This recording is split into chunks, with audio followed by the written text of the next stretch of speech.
I can agree, but we still have a lot more work to do. Number two, Michael Johnson ran 43.18.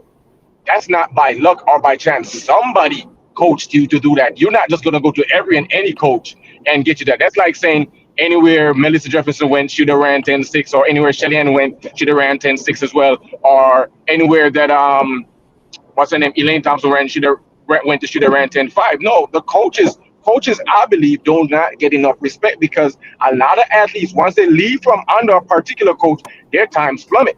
Very few coach athletes move on after the coaches have built them and went somewhere and did better. The coaches have to get more credit. 43.18 does not grow on trees. Now, I think You a know what I lot of mean? these coaches get too much credit, honestly. Um, Okay. I think a lot of these doctors need more to credit than these coaches, but not dead ass. Yeah. Like, Hey. but yeah, I don't know what type of coach he was. I know he was working at Baylor since like the 1960s. Um, Right. but yeah, 40, Dang. 43-1, 60s. 19-3, like even if whatever doctor, like you still gonna need some type of coach to help you do the right things, Absolutely keep gonna you need coaching. healthy, and That's lead you in that's the right direction. And right. I'm not gonna say every coach could have did that. Okay, Did let me not. say this. Hold up, Aaron. Hilton, let me respond to something you just said. Yeah. Number one, I'm not saying that I'm going against him because he was in a position and he benefited from the system. I get that. Right. But what I'm saying is that if we look at as of lately, let's just look at the last 20 years. Mm-hmm. 99% of the Olympic gold medalists, at least in the sprints, look at the sprints. None of them had, in world championship gold medalists, none of them have white coaches Right. anymore.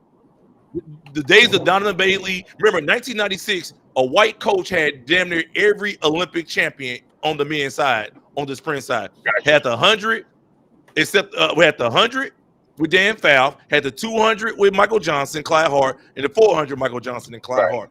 Here we are 30 years Gotcha. later, Melissa Jefferson with Dennis Mitchell. We got Dennis Mitchell. huh? Yeah, go ahead. I'm listening. Yeah, with Dennis Mitchell. We got Yeah. I don't know who. Hold on, I don't know who Quincy Give me the Hall's name and coach I'll tell is. you. No, I don't know who is his. No, I don't know who his coaches either. Yeah, I that think I don't know. Right. it's the dude in Even South with the youth, Carolina. even with the youth coming up, Esau Mazinga's coach wasn't white. You know, Nah. what's his name? Arian Knighton's coach wasn't a white coach.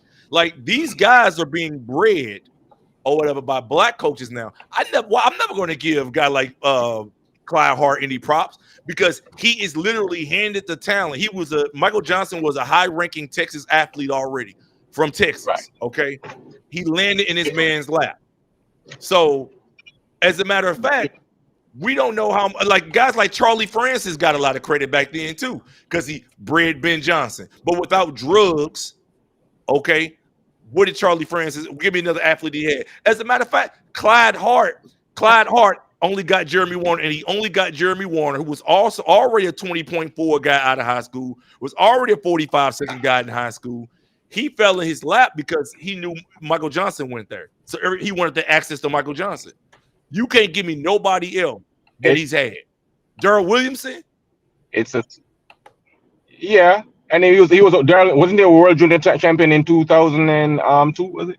Man, Darrell, listen. Darryl Williamson. I Listen, think so. man, he got the law of attraction. He attracted Michael Johnson to him. Who did he have before Michael Johnson? Who?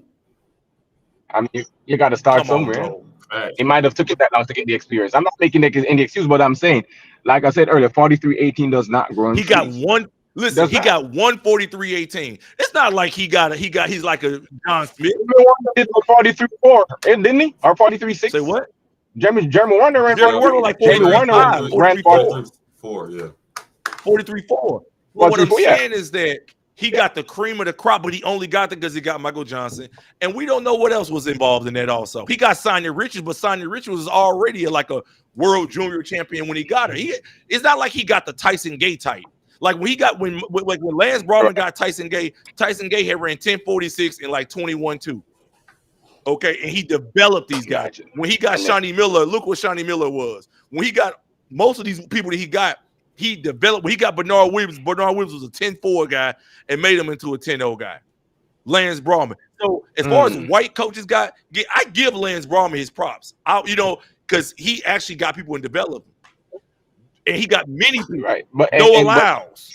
so I guess that answered the question that you asked about white coaches that's coaching black athletes because he's had no allows as an Olympic champion and as a But world he champion. got no allows as a So 20.0 guy too, 20.1 guy, 10 ones.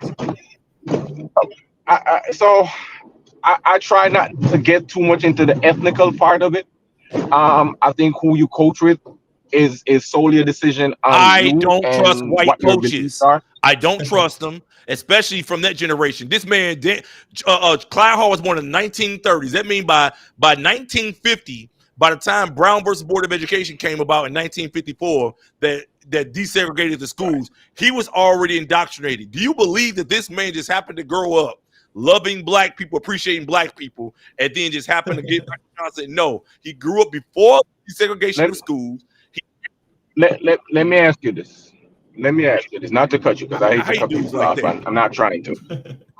But during the time of when things were segregated and everything, do you understand that when MLK were marching, there were white people that were marching I with him don't as well? care.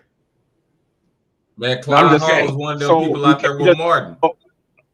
I don't care. Want me to tell you why I don't care? Wait. No, wait. I'm not done. I'm just saying, if your justification is saying that at that time things were a certain way, then it doesn't hold up because it wasn't just black people alone that was marching for people to get integrated and everything, so that blacks could. They had white people there. It wasn't just I blacks. don't care So you about that. cannot just say you don't know his mindset. It's like, oh, y'all Africa. You know what I'm saying? Here, let me say this right here. This is one thing I didn't learn. Even today, with Hold the on. Black Lives, Give with me a the second. I gotta take this. I gotta take a. Give me a sec. Give me a sec.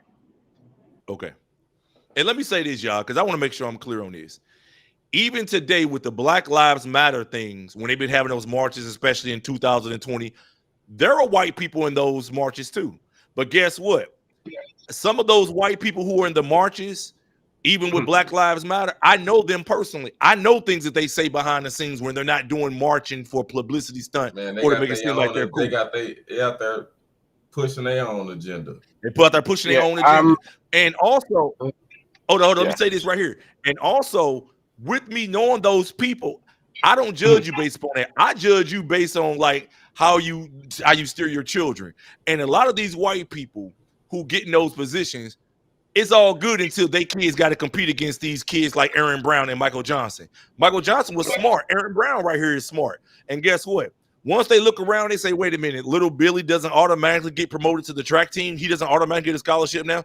No, that kid, Aaron Brown or Michael Johnson, they're from Texas. They run 20 point. They got good grades. Now they're in good schools. So what do you mean? Oh, so that means that the little white kid doesn't automatically get artificially promoted. That's what it means. Now, guess what? My grandmother, my aunts, and all of them are teachers. And guess what they all telling me?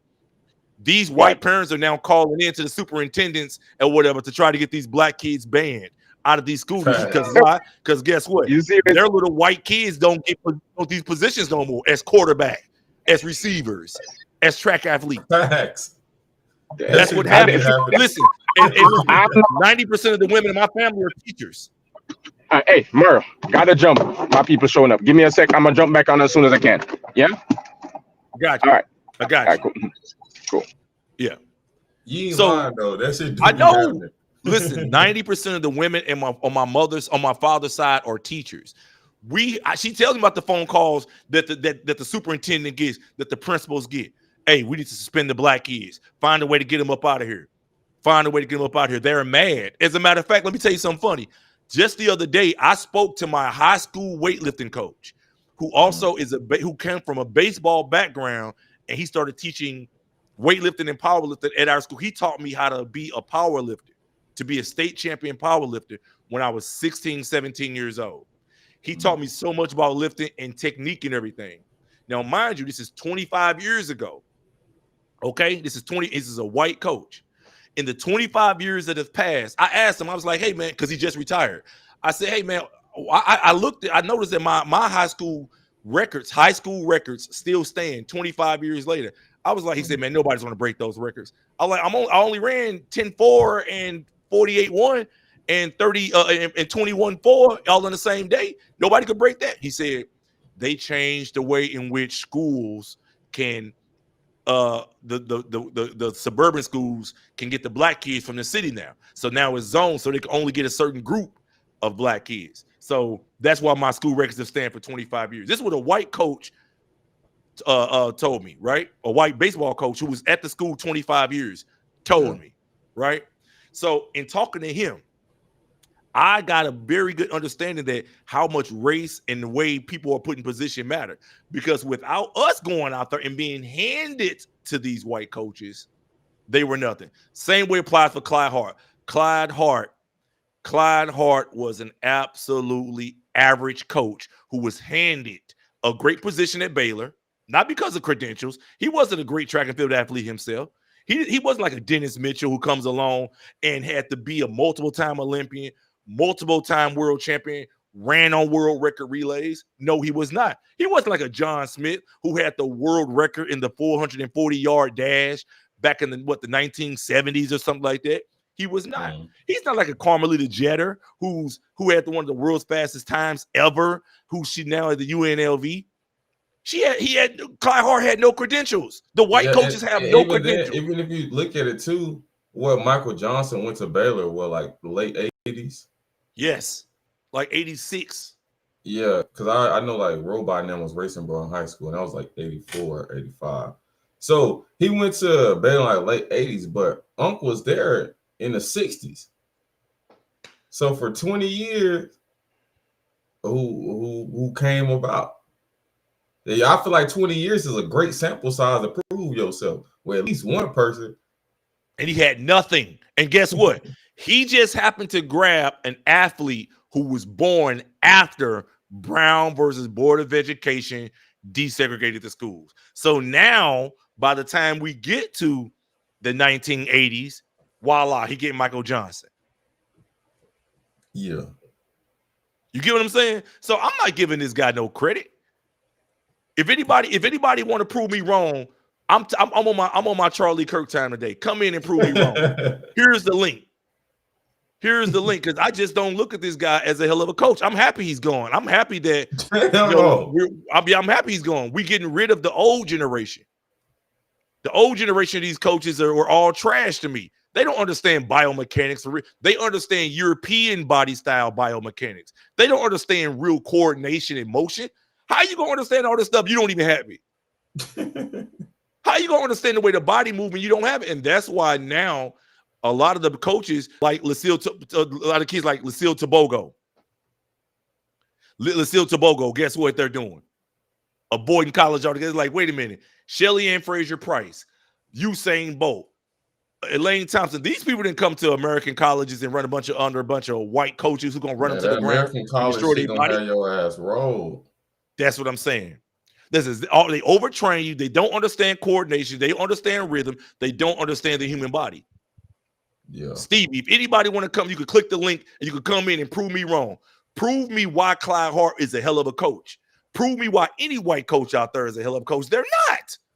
Especially in his generation. Man, this man born in the 1930s. What has he coached his own kids to do? If he's such a great guy, what did this man do in the 20 years that it took before the schools to get integrated? Like for people to trickle their way all the way to college and it really to show through. What did they have? Nothing. Come on, man. That's like saying Jesse Owens' coach was an amazing coach. Who was his coach at Ohio State? I don't know. They had hella people though on the team, but Jesse Owens was the only one who was worth the fuck. And he wasn't even on scholarship. And Jesse Owens did all he did 20 years before schools were even segregated. Who was Texas A&M track coach? I don't think so. Huh? Pat Henry. White dude? Yeah, he was the dude he the one who fired Lauren Seagraves at LSU. Oh, yeah, okay, back at the LSU. So is he the sprint coach too? Mm-hmm. Come on, man. He probably he's like 400 years old. Listen, he probably just get good recruits. He probably, like I said, that's that control all of attraction. He probably just get good recruits. Because people be like, oh, I want to go, they got all these resources. Texas A&M, ain't they the one with the straightaway down the middle, like of the infield? Yeah. Come on, bro. You got world-class facilities. Who not gonna want to run in there? Come running the Brand new wind track, tunnel. man. It's great. And it's a wind tunnel, the wind gauge, and the birdhouse. You go out there right Yeah. 9.5, have a 2.2 wind. People think, damn, but that shit down there illegal. Exactly. You got 5.0 wind for real. Exactly. And that's all I'm saying. These guys, these white coaches are blessed with connections, facilities, artificial promotions with almost no credentials. So they'll get one black athlete who does well, then other people will follow right behind it and be like, man, he's a hell of a coach. No, he's not. That's He how can just put it you in usually goes. right, because as long as you don't get injured, people will still consider you, oh, he's great facility, great. Okay, he's not that great. He just got the best talent. Yeah. So why would anybody consider this man to be great? There's nothing about Clyde Hart that was great. Nothing. Because like you said, he was there since the 1960s. What did he do from 1960 until Michael Johnson got there? When Michael Johnson was there, Michael Johnson didn't even win an NCAA championship, I believe, until he was a senior. And he was always injured. Then Michael Johnson had to go bulk up, put on a bunch of muscle, I'm sure with HGH or something. And then he started winning. Let's not forget, Michael Johnson and didn't even have no competition. Michael Johnson came at the very, very beginning of the professionalism of track. Right before Michael Johnson, they were considered amateurs, couldn't even get paid. Yeah. Am I right or am I right? That's facts. They get a mediocre white hope once in a while and act like they're the best. Exactly. So what I'm saying is that, yeah, Michael, he wasn't a great coach. And I honestly believe that he had a great sprinter. These guys here were great sprinters. The Jeremy Warners. Remember, let's just go back. The man was 90-something years old when he died. He was 91. Yeah. He was a coach for 50 years. 50. 2, including Sonia Richards. We include Sonia Richards. I think he had 3 Olympic champions. 3 in 50 years. This is a great coach. How many world champions did he have? Sonia Richards Ross. Probably the same 3. Exactly.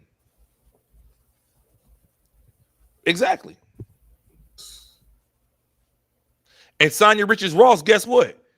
If you look at her on the across the board stage, she wasn't that great.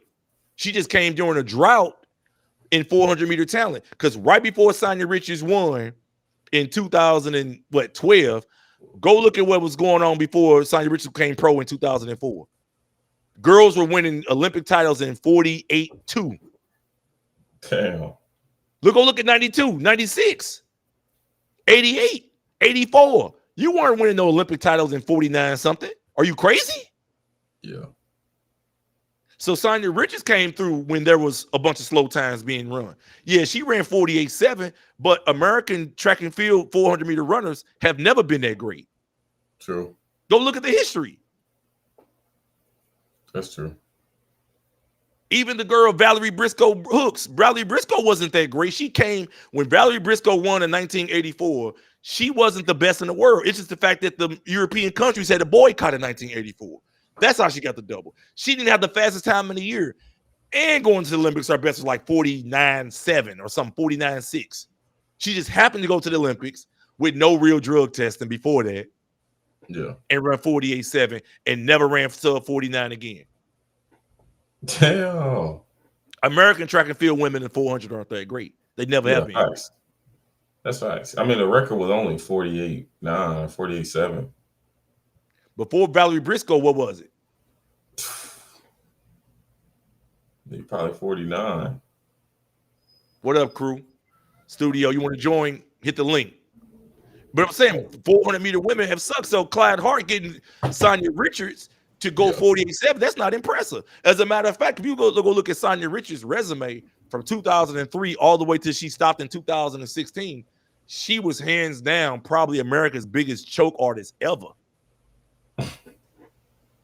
Go look at her what she did in 2004. She could have won in 2004. 2008, she came off the curve winning, fell apart. 2012 was like her pity gold medal. She has a resume almost similar to Allison Felix. True. So we're gonna stop giving props to people in track and field. The link is right here, y'all. Anybody want to join? Come prove me wrong. Clyde Hart with some trash. We're gonna stop giving promotion and artificial props to people, these white coaches like Clyde Hart, because they don't deserve it. He didn't deserve. He didn't earn it. Well, you graduated high school in what, the late 40s, the 40s, the 50s, before schools were even integrated. Most of all his education years, he spent not even having to go against or compete against for jobs or anything black people. Yeah. A dude like Clyde Hart should never be a coach at a big school like Baylor University. He didn't deserve it. Well, shit, when he got the job in the 60s, shit, it was only white people coaching and teaching it. And that's exactly what I'm saying. And that's why I don't respect him. And nobody should respect him. And if y'all respect him, y'all crazy. So I don't shed no tear for Clyde Hart being gone. I rejoice when people like Clyde Hart are gone, because it's out what the old and in went to do. Now we could bring in the Carmelita Jetters. We could bring in the more Dennis Mitchells. We could bring in the Carl Lewises. We could bring in the Leroy Burrells, people who got real credentials. But they already in, though. They already in, and look what they're producing. Look what they're producing. Look what they're developing. Year after year after year. Now, Leroy Burrell's son may have offed himself. I get it. But he still ran 9.93 before he did. Yeah. His own son. A lot of these white coaches, their own kids can't even do nothing. Go look at what these kids are doing with these so-called great white coaches. Yeah. What are they doing? Playing the trumpet and shit. Exactly. That's Michael Johnson kid. He couldn't even. Michael Johnson wasn't even like. Come on, man. Let's be real. If y'all gonna try to build track and field up, I'm trying to bring track and field to the real, to like the real stuff. Like a kid's probably still training since January, ready to run 6.68 and get rolled. Lachlan Kennedy, I don't think he's gonna go 6.68. I think he'll go 6.4.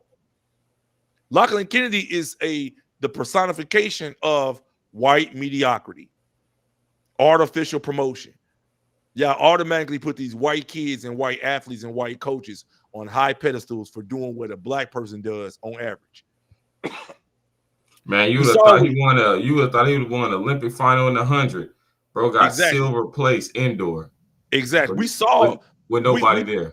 Exactly. We saw what these guys do. We saw the if y'all remember Jeremy Lin back in 2012. Jeremy Lin played for the Rockets, huh? Yeah, he hit a few crossovers and scored a few points. Y'all think I was like, wait a minute. Black dude's been doing the same crossover and scoring 30 points a game year in year out. All of a sudden, a immigrant do it, and all of a sudden it's a hell of a thing. Now he's supposed to get he get all Asia behind him. This is what I'm talking about when I speak about white mediocrity versus black excellence. Only thing they got to do is be average and do what we do every day, and they get promoted. That's true. Same with Clyde Hart. Clyde Hart, I'm happy he's gone, y'all. I'm so happy that man is gone. He represented the worst of America and worst of track and field from a historical sense. I'm serious, because all those coaches even our gym. You got to remember, even in high school, right? I'm from St. Louis. Even in high school, my track coach was only there because he was a gym teacher. He was already a teacher there. To be a teacher, a lot of times you got to have the right credentials, you got to have the right connection, and they don't want you. Got to even get hired by those places. So how did my track coach? Was he a hell of a coach, or was he the white guy who was put in the right position? And that's how I landed in his lap, so he can give me workouts as long as I don't get injured. I'm one of the only black people out here. Now he got a state champion who runs 10.4, 10.5 in high school. Was he a hell of a coach? Or did he have the right connection to get in the right position? And he actually got a black kid from the hood. They got sent out to a school and got handed to him. Now, a lot of time these guys just be stumbling into these positions. Like, it's like they ain't qualified, but they the only one there to do it. So, right, they just see and they get all the credit. And it's crazy because when one person or one of these athletes do good, it's the coaches. But isn't they a legendary coach? You're a great coach, but let the athlete not be good, or let the athlete fall off, or be rolled, or be hurt. It's on the athlete at that point. Exactly. What you think, Soccer God Studio? I'm a track coach myself. AAU, Junior Olympian. My grandson made the Junior Olympians. He got smoked a little bit, but he made it. Yeah, man. I was gonna add, what y'all think is qualified as a coach? Cause see, I ain't never coached track, but by me enrolling my son that first year, and later with that was the coach. She ran track and she did all the certifications. So she's a pretty good coach as a lady, but she got a little bit of, that syndrome women have when they feel like they being challenged, or we don't feel that they good enough because they're a woman. You know what I'm saying? They're not. Women shouldn't be coaches. Nobody believes a coach, a female coach. Few and far between. They're not good. They don't breed. Like when I listen to a woman tell me what to do, I look at it like it's a joke. My son don't even look. My son, who's ain't nothing but 2 years old, when his mama tell him what to do, he look at her and keep walking and laugh. But let me say something. He jump and start running. Nobody don't listen to a woman as authoritarian. That's why you can't even give me too many guys who became champions under women coaches. Yeah, Tandra Buford Bailey got Gabby Thomas in Texas, and most of the people, her greatest athletes, are injured all the time. Tia Jones, always injured, even though she's great at the hurdles. Gabby Thomas only got the gold medal because everybody got injured in front of her. Well, I'll say this then. No woman's supposed to be no goddamn coach. A woman could be an assistant coach. She could be an assistant. She can't be no coach. Listen, hold on. I'm gonna just say it like this here. I believe there's a few out there that could do it, but I think the reason is men got a way more head start on women in this sports genre. Period. So hold on. No. Women benefit too. Aaron Brown just did a series on these girls who are getting slept with by some of these coaches.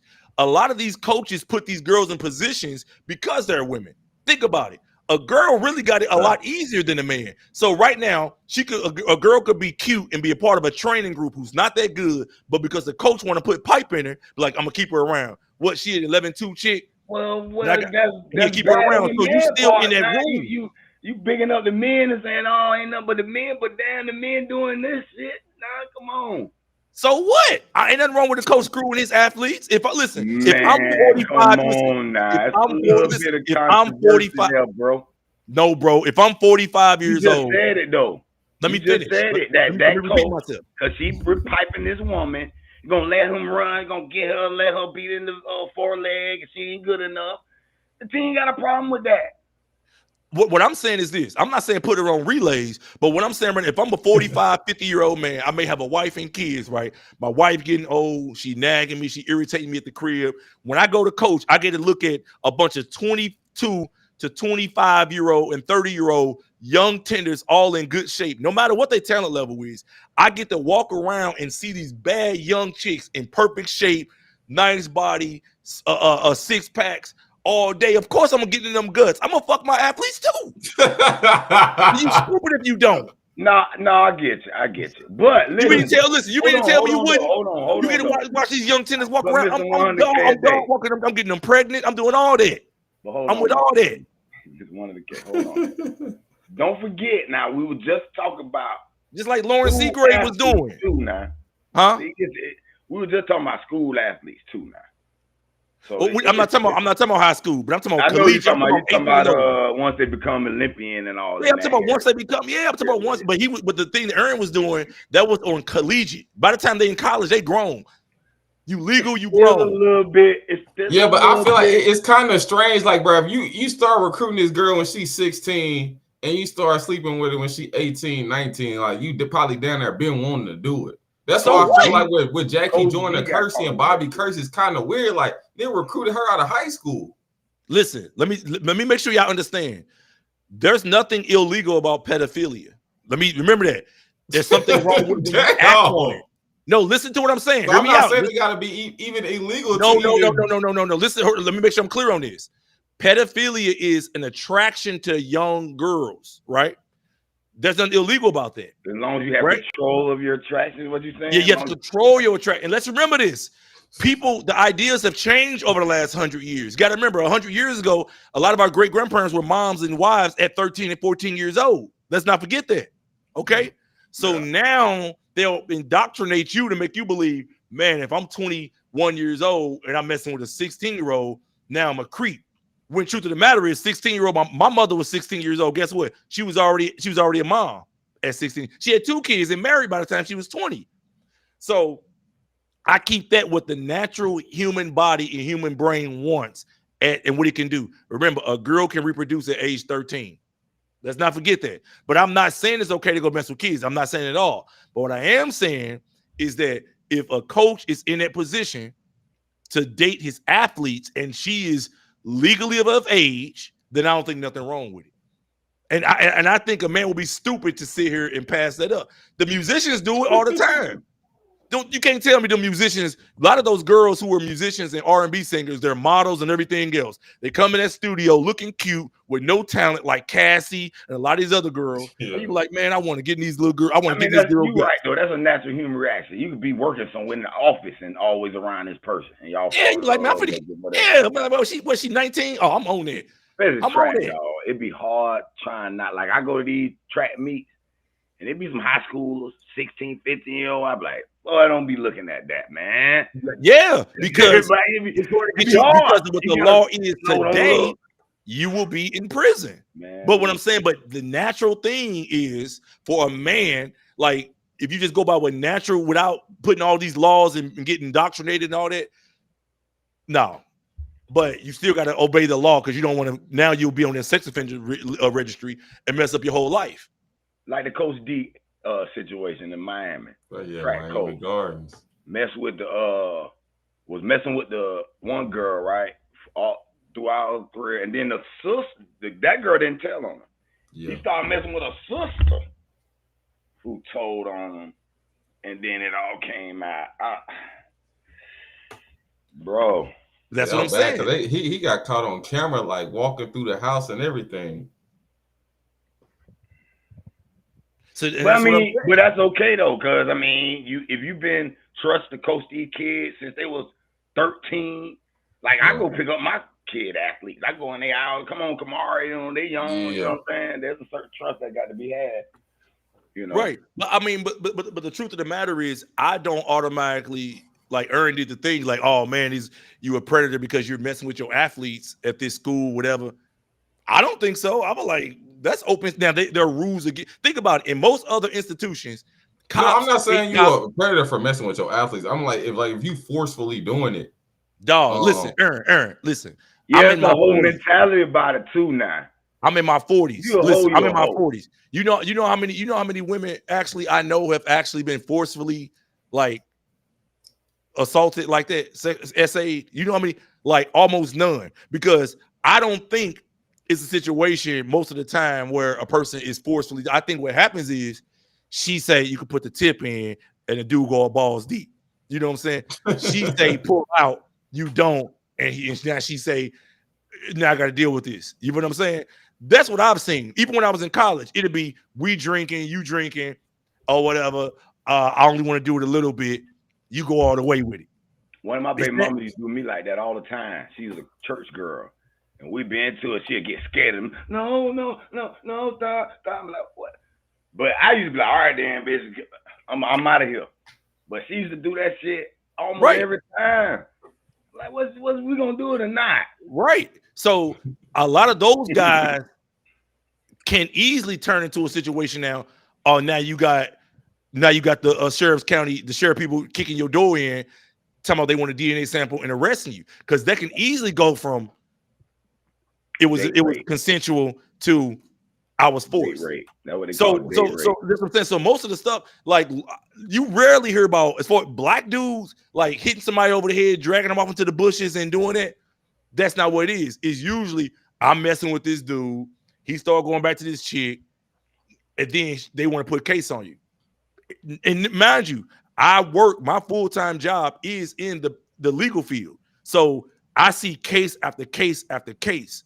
And most of the time it's he said, she said. It's never he punched me in my face and dragged me off into the bushes and did this to me. So those athletes down there, listen, I'm gonna tell you what really happened. She was messing with him. He was messing with her. She's benefiting from it. He get his dick wet, and she turns around and get her feelings hurt, and then she go report him.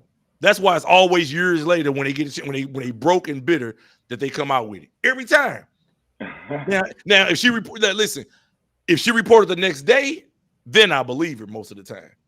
Then I believe her. But if she reported 10 years later, 5 years later, she had a baby with this nigga, oh no, I don't believe her. Yeah. That's all I'm saying. So back to what I was saying. Yeah, Clyde, people like Clyde Hart. I don't respect guys like Clyde Hart. He come from a generation of races. He back from Strom Thurmond days, from 1930s. I don't trust no white man born in 1930. We need to get rid of all those dudes. Real in the South too. In the South. Word is who you tell. Come on now. Why all of a sudden we gonna act like this dude wasn't who he was? Matter of fact, show me Clyde Hart's resume and show me some black friends he had outside of track and field. Show me his personal pictures of his friends and family. People outside of track and field, other than Michael Johnson and athletes that he coaching. That's why how I analyze what type of person you are. I don't look at you, oh yeah, I work with this guy and I coach this guy and this is my personal trainer. No, those ain't your friends. You just hang around those people because they're beneficial for you right now. Show me the people that you go out and you have an attraction for. These are people that you really rock with. He was born 1935 in Arkansas. Exactly. Oh, one of the most, and literally one of the most racist places in the country. Arkansas. He literally was in that Ku Klux Klan heaven. Yes, it is. Arkansas. Listen, Arkansas is south of where I'm from. Right below us is Arkansas. With Missouri, it goes Missouri in the middle, Arkansas below it, Kansas to the west, Illinois to the east, Iowa to the north. Yeah, that man wasn't no good dude. He just got handed his position. No, he got handed his position. He got lucky and got Michael Johnson in the 1980s. Everybody saw all the success that Michael Johnson had, especially subsequent to him going pro. Because let's not forget, Michael Johnson didn't have a lot of success in college.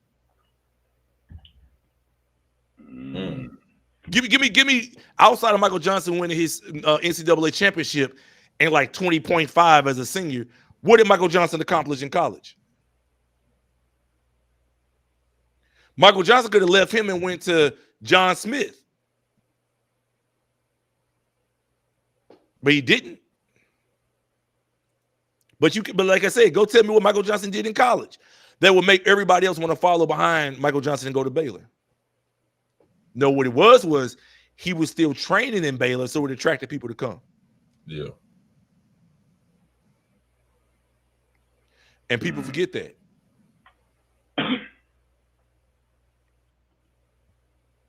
Asaba Powell could have played football and dominated, maybe not. You don't know. Sometimes you can be too fast for football. If you can't turn and juke, it's called being too fast for football. And your agility got to be up to par. You got to be able to change directions quick. Oh, that speed. Huh? Yes. You got to be able so to y'all be forgetting that, man. If y'all let me pull up Michael Johnson's 1987 resume so I can emphasize my point to y'all. So this is Michael Johnson's 1987 and football. They're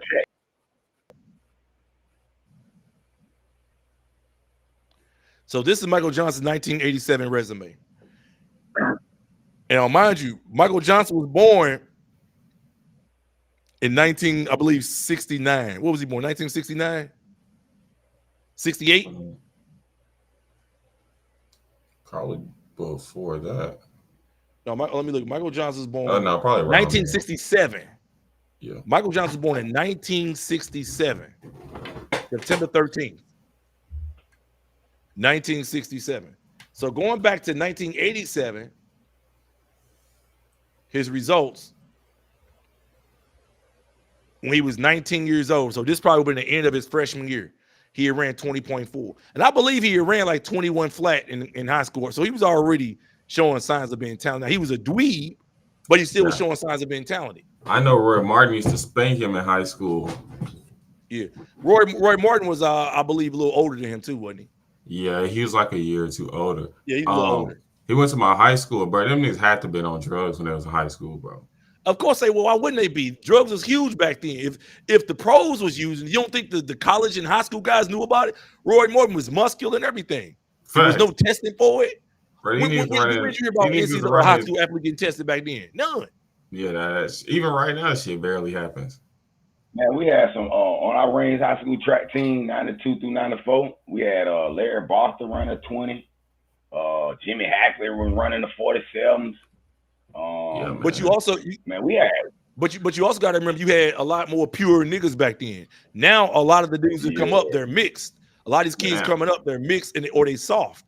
And where I came from, my high school, I showed up and I looked at the track records. I see the 200 record 20.1.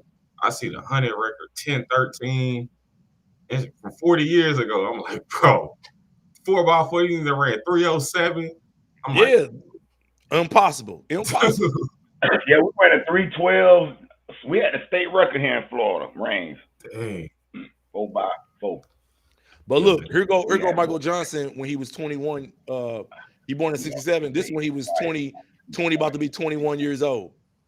He went to the NCAA championships, crashed and burned, ran 20.3 with a 3.8 win.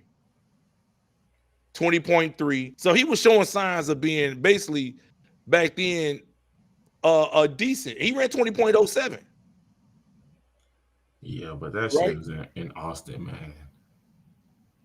Yeah, it's 8.2 win.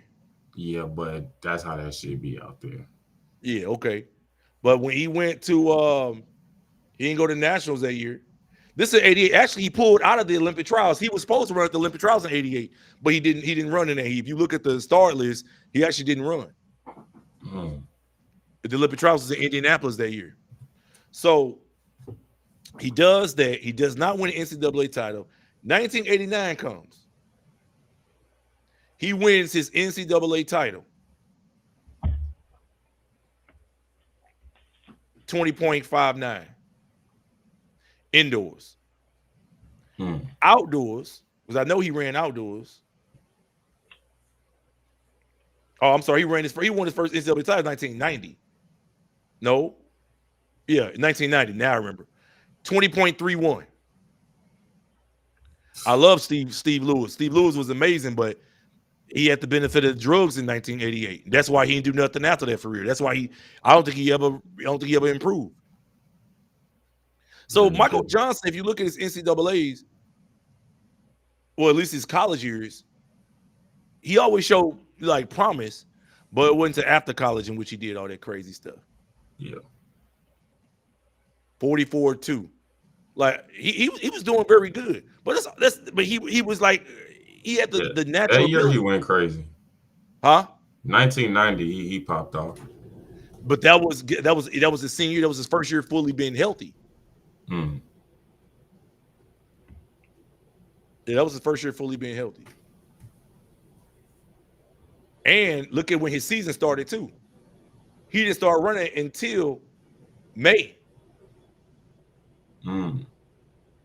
Went to the NCAA championships a few weeks later. So I think that's conference. I think that was a conference meet right there. Yeah, second week. I don't know. I wonder who he lost to because there was the 4.0 win. He ran 1990. He got second. Then was NCAA's. Then he went to nationals.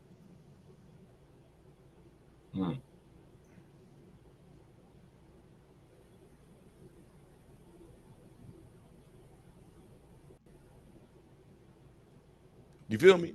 Yeah, I mean, my name is Mario. Media athletics media analysis. That's the year he. That's the year he went off though. 90.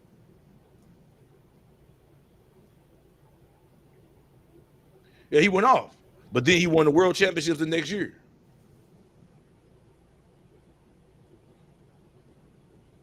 But then I think he could have broke the world record because he ran 20.06 into a negative 3.1 win. He won by hella too. What was the record at the time? 19.7? 1972, and that was fake by a white dude at altitude in Mexico City. It was Pedro Manea. Pedro Manea. Oh, come on, man. The 70s was like the fastest people in the world was like white people. Like, how in the world does these people run these crazy 80 times in the 80s too? Until Evelyn Ashford and all the other people came along. Yeah. They had to catch up.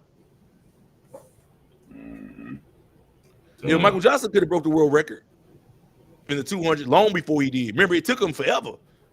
But the world record was soft because if you look at 1992, Mike Marsh, who's now I think he's the relays coach now. Mm-hmm. Well, they fired his ass. Oh, he let off the gas. I don't have a world athletics profile, athletics media. I don't have one. I was running track before that. I have nothing from that. Yeah, I don't have an athletics profile. I have nothing. I just ran in high school. So yeah, so it's like, come on, bro. So yeah, I'm happy he's gone, man. I don't know if you agree with me, Aaron. What you think, Aaron? You want the old guard to stay here, or you want to see the real black coaches come through and take over the game?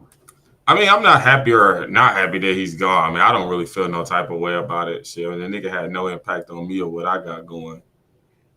But I mean, shit, it's gonna always be new people coming up and doing better things. So I'm happy to see the new things that people are doing. Yeah, I'm gonna just keep on laughing at these niggas no matter who in charge. So yeah, you sound to me like you ain't really ready to understand that a dude like you is a threat. I told you, dude like you you'll see me become a parent when your kids come home and they been hating on your kid because you got your kid in a nice private school, but they hating on your kid because a kid like yours got all the knowledge and game already and talented. You're like, man, why do people so jealous? That's the reason why. Pedro Manea was the altitude, but he wasn't the best at the time. How was he the best at the time when he only ran? How many times did that man go sub?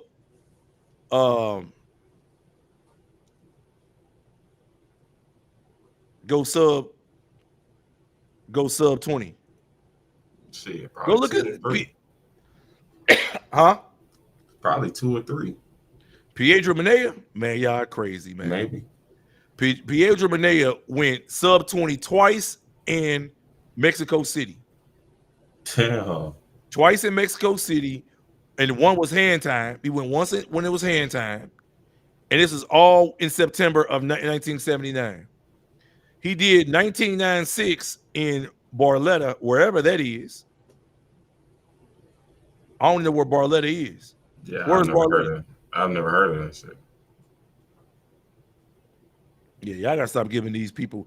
They give people props for no reason. That's why I don't believe in it. This Pedro Manea is his top 10 200 times. And this is the guy y'all want to, like, he was legit a 20-0 guy, but he went 20-0 in Beijing, 20-0 in Rome, 20-0 in Tokyo. He was 20-0. Yeah, I think a 20 flat guy can go to a high altitude and run 19.7. Yeah, with a 1.8 win. I'm not saying he didn't run 19.7. I'm not saying this is like a Claremont meet. It's damn near though. A what? I said damn near. No, what I'm saying is that Claremont is Memphis. But Mexico is that. What I'm saying is that he ran that, but with a 1.8 win at altitude, and the record literally stand for like 17 years. But it only stood for 17 years because we got to remember in 1983, Carl Lewis had the record in his sights, but he started celebrating 20 meters, 30 meters from the line at the USA Championships. Yeah. He put his arms up and started celebrating. Looking around. Did you see that race? Yeah, he ran like 75, huh? Exactly. Yeah. 1992, old boy let off the gas. After that race, Carl Lewis never ran a PR again. Do I know any Indian sprinter or starting to rise? Person name. Yeah, but that's one Indian. That's not starting to rise, man. You got to have real numbers. Like Botswana starting to rise. That's starting to rise. South Africa That's starting to rise. Y'all get one guy to come along, make a world junior team, and then say, "Oh man, we're here now." No, are you stupid? In fact,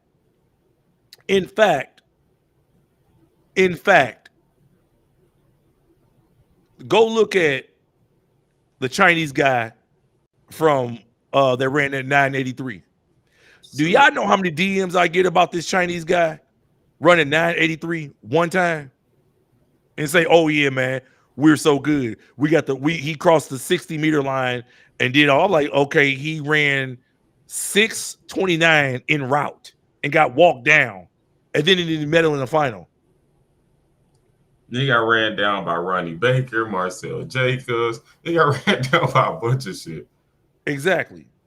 And usually guys like Ronnie Baker are the ones getting ran down. Exactly. You get ran down by Ronnie Baker. And you ran your best time in the semi. As a matter of fact, after that race, I don't think he ever broke 10 again. He literally blew his load in the semifinal. Yeah, he ran 996 in the final, but that was it. Like lifetime, I don't think he ever ran nothing again. And Z, I don't think African sprinters are definitely improving. I believe African sprinters have always done well. It's about resources. Let's not forget, Michael Johnson is an African sprinter. Donovan Bailey is an African sprinter. It's called the diaspora. Okay? It's called the diaspora. Just because you're spread throughout this diaspora does not make you not an African sprinter. You're still if that's like old girl who runs for Ireland, that dark-skinned chick that run from Ireland, and her parents are Nigerian. Yeah. She's not Irish. She's not Irish.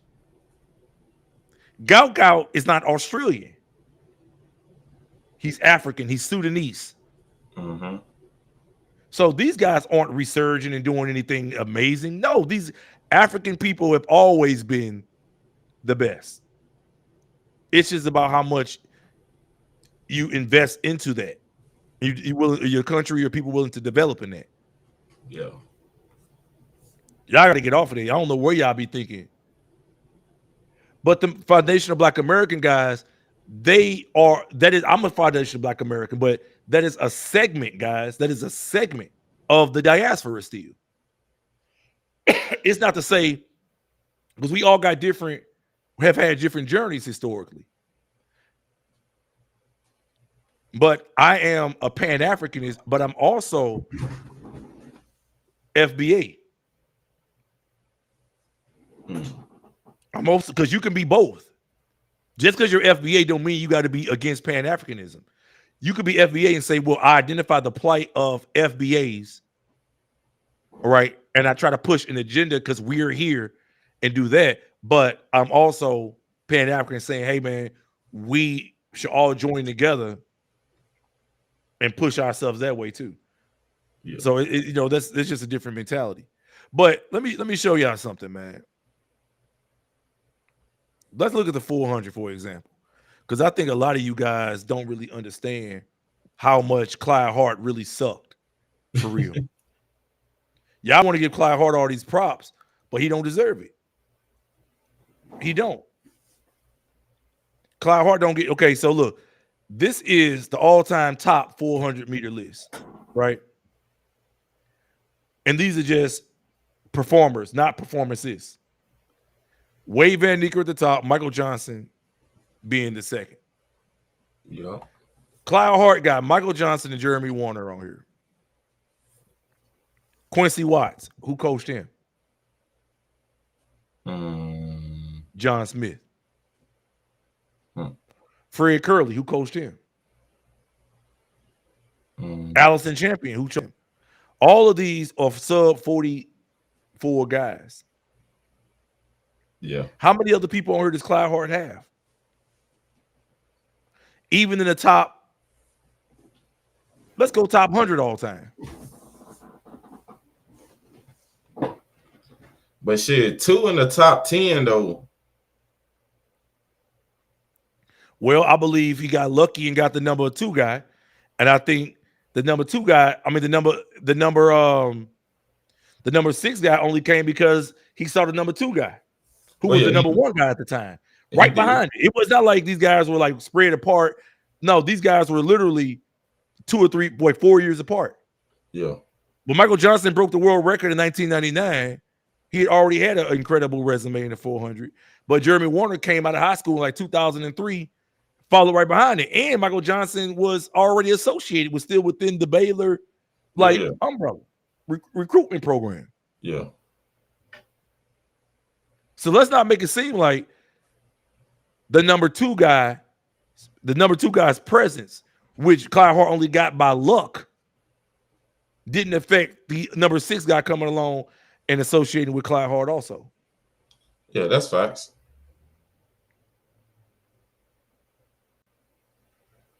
Called the law of attraction.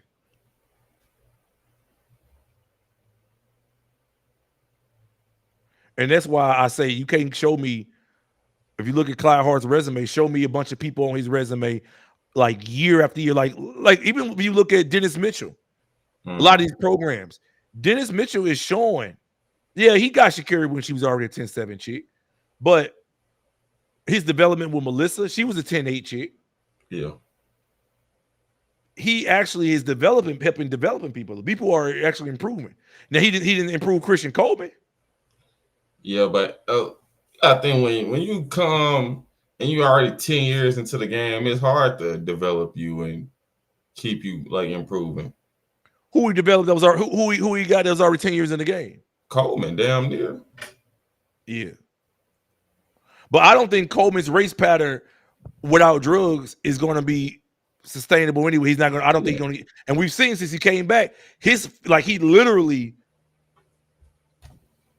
has no stamina. And that everybody know stamina and strength are the two main things that drugs help you with. Yeah. Yeah, Coleman needs that back end. He need that back end. Now, Coleman, because he's so small, he going to have that front end. Yeah. And we've seen him literally get walked down literally every championship race when it mattered. Literally, it happens the exact same way. He jumps out, he's in the mist, and literally those last 40 meters are the worst 3.5 seconds of his life. Facts. Josephus, he made a national final. Josephus made a national final in 2022. Yeah, he ran 1993. Yeah. Coleman could get out the blocks. Coleman still he's still in the race at 60. Now, it just happens to be he's not far out enough. Literally, when Coleman's at 60, them other guys need to be at niggas need to be at 30. Damn near. Especially in a championship race, a guy who can't finish has no chance. Yeah. Not when the winning times are 9-8. When everybody gonna be together, it's gonna be a big rush. Hey, yeah. That computer froze on me. Yeah, studio. We were just talking about, like, I'm explaining how Clyde Hart really ain't got nobody. He don't have a long resume of champion after champion like a John Smith had. Like John Smith developed people. Like, I just feel like these guys get handed everything to them, and then y'all consider these people be hell of a dudes when they don't even earn it. Yeah. You know them 1930, they gonna get them they flowers, the 1930 crew, the 1930s crew. Right. Right. But that's why I've said, if you look at as of lately, all the great guys, the great athletes we're seeing, they're all coached by black former athletes or black coaches. Usain Bolt, black coach. Asapa Powell, black coach. Elaine Thompson, black coach. Yeah. Michael Norm, even with the guys that Quincy Watts got out there, these are all black coaches. Fred Curley, black coaches. These guys don't have white coaches anymore. A white coach coaches somebody at the top, other than maybe a Lance Brahman, they're almost non-existent now. Well, that's because the generation was allowed to take the play. Remember in the 50s and 60s, they weren't even really letting us compete like that. By the time we got our good and they had kids, and then now we got coaches in our bloodlines. Well, I also think instead of being at an institution, black coaches are also learning you can just get a club. You ain't got to go through the school program and get hired on so they can find a way to blackball you. Yeah, you can start your own. Yeah, right, that's now what you I get a was trying. club. That's what I was trying to tell our head coach that because we coach for police athletic league, right?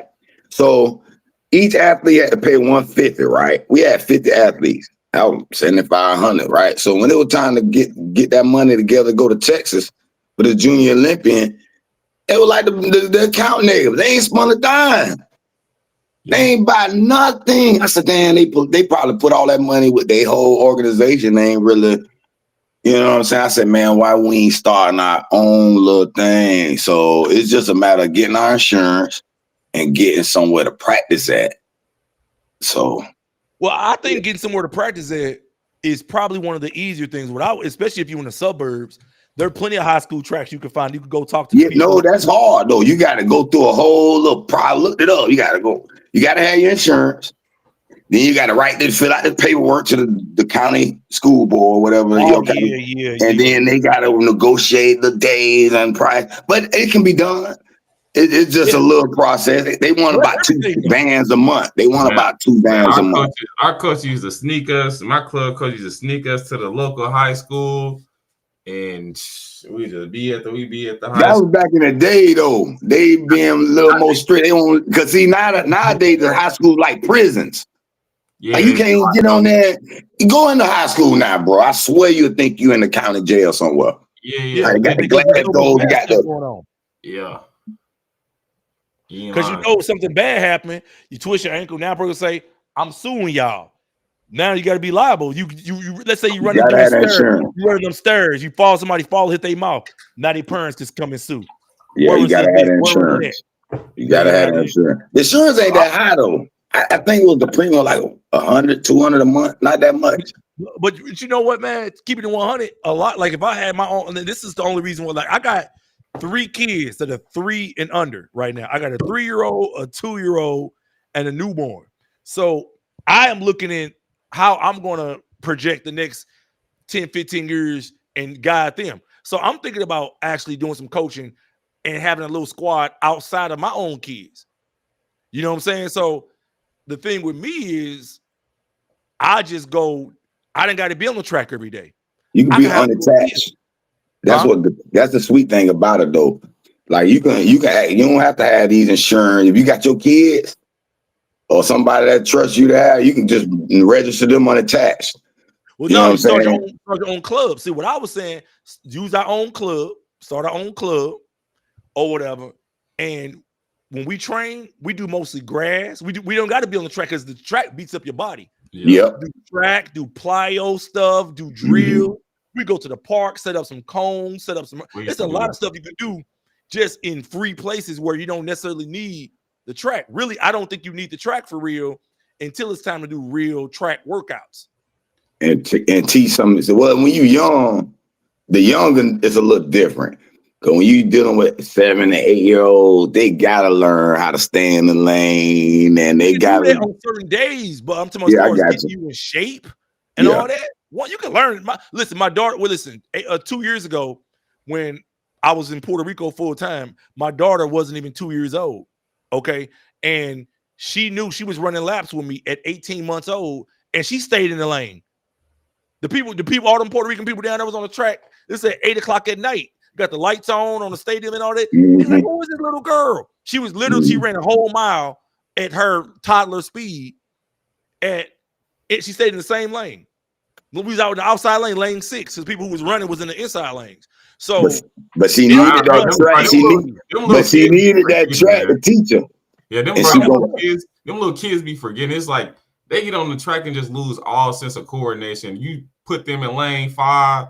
They end up in lane 8, and then they come around the 200. They in lane 3. They may be they may be in competition because they're looking at other stuff and not paying attention. But they need to get 2 good years of really understanding that track to really like know it. Now you go to them like AAU meets and watch them little kids. But that's at the meet though. That's at the meet. What I'm saying is that we wasn't at a meet. We were just out there because I was doing a workout. Oh no, my 18 months. She was 8. I was like, what? I still got video of it. So yeah, it's a lot it's a lot that it's a lot that I feel like could be done there. It's a lot that could be done. And you know what else I hate about the track world since I done got into it, like during the meets? They need to have a better dispute path. Because if you dispute some, like they might have certain officials there. Like for example, we might miss a race. One of my athletes miss a race because they can't read the list. But then they'll blame it on you. Like you ain't got your athlete checked in time. Man, we here. You can't read the list properly. We got to show you where the name at. Type, you know what I'm saying? Just little different little things. That's the coach fault. That's the coach fault. Now, if you right there and you trying to explain it to them, or they might not announce the races properly. Yeah. Or they might not tell you, oh, we trying to beat time. We behind time. So we're gonna, instead of have our schedule where we had these different heats, we're gonna combine them and don't even announce it. And oh, you're late, man. Oh, bro. Oh, you going to BS meets then? You in BS meets. No, we've been all of them. You kind of got little issues, and if they don't got no real dispute path to let them know, hey, y'all got something going on over here that's causing issues that might result to more issues. Well, I look at it like nigga, this. I got kicked out of track meet one time. Man, they called the police and all. Damn. Yeah, if you maybe some ego involved in that shit. When you shaking and moving, like I'm trying to get, like when next year, if they got Grand Slam track, I'm trying to show up and get kicked out. I'm trying to show up and get it on video and get kicked. I want to get drug out and get it on camera, like it happened with Gabby. You remember the thing that happened with Gabby, right? Mm-mm. You remember what happened last year? You didn't hear about Gabby getting heckled? I think I heard a little bit. Damn, I'm gonna keep y'all. You ain't hear about Gabby Thomas getting heckled at the meet? By who? It was me at Grand Slam. You ain't know that? I ain't see that. Yeah, it was all on the news. You put your video. I know you clipped that, boy. I gotta go watch that. Yeah, I did videos on it. It was on CNN. What's the title of that video, man? I got to go watch that. Man, it's called go type in Gabby Thomas heckler. Okay. You just Google Gabby Thomas heckler. What you was doing, man? Oh man, let me see if I can play the video. Let me see, because this thing kind of slow, right? Let me see if I play the video. Yeah, man, he went out there and did the fool at the meet. Yeah, it was on CNN. It was on Good Morning America. People was hitting me up from all over, man. I thought you knew about that. I know we didn't talk much last year. You was kind of busy in the summer. Let me see. Yeah, I think my computer too slow right now. I don't think the Wi-Fi here is slow. My computer just froze on me, man. I'm like, what is going on? I gotta get a new one. He said Boogie Johnson doing great with the women's program. I don't think so. He said Bobby Kersey up there for sure. I don't think so either. Let me show you. Prize. He's been running 9.8. Yeah, Coleman ain't running 9.7. That shit over with. Can you see it? Yeah. Let me see if it plays steady without stopping and breaking up. Let me show you. Don't choke Gabby like you did yesterday, Gabby. Oh, snap. This is what American track superstar Gabby Thomas heard Ooh. as she studied for a women's 100-meter dash over the weekend. Melissa got married this year, got a black husband. Gabby got a white guy. I want Melissa to win. This video from a Philadelphia competition posted on X. The user posting quote, "I made Gabby lose by heckling her, and it made my parlay." Oh, you would choke on it. You know all this gambling news now. It can chop it up, but that's what happened though. You ain't see that, man? You ain't hear about that? No, I'm gonna go back and watch it though. That sounded hilarious. And she talking about it made up his parlay. What did she say? It made his parlay win. Yeah. So what happened was I went to the meet. Right? Because I was gonna do some content, act like I'm looking for Fred Curly, right? Mhm. Somehow I'm tired of him beating up on women, but he wasn't there, so I was like, man, I'm gonna shoot something else. So I was just talking trash. I had my wife, kids, and everybody. And so when the women's 100 came around, I just started talking trash to Gabby. So I had my parlays in on anyway. I won and all that, but I was talking trash to Gabby.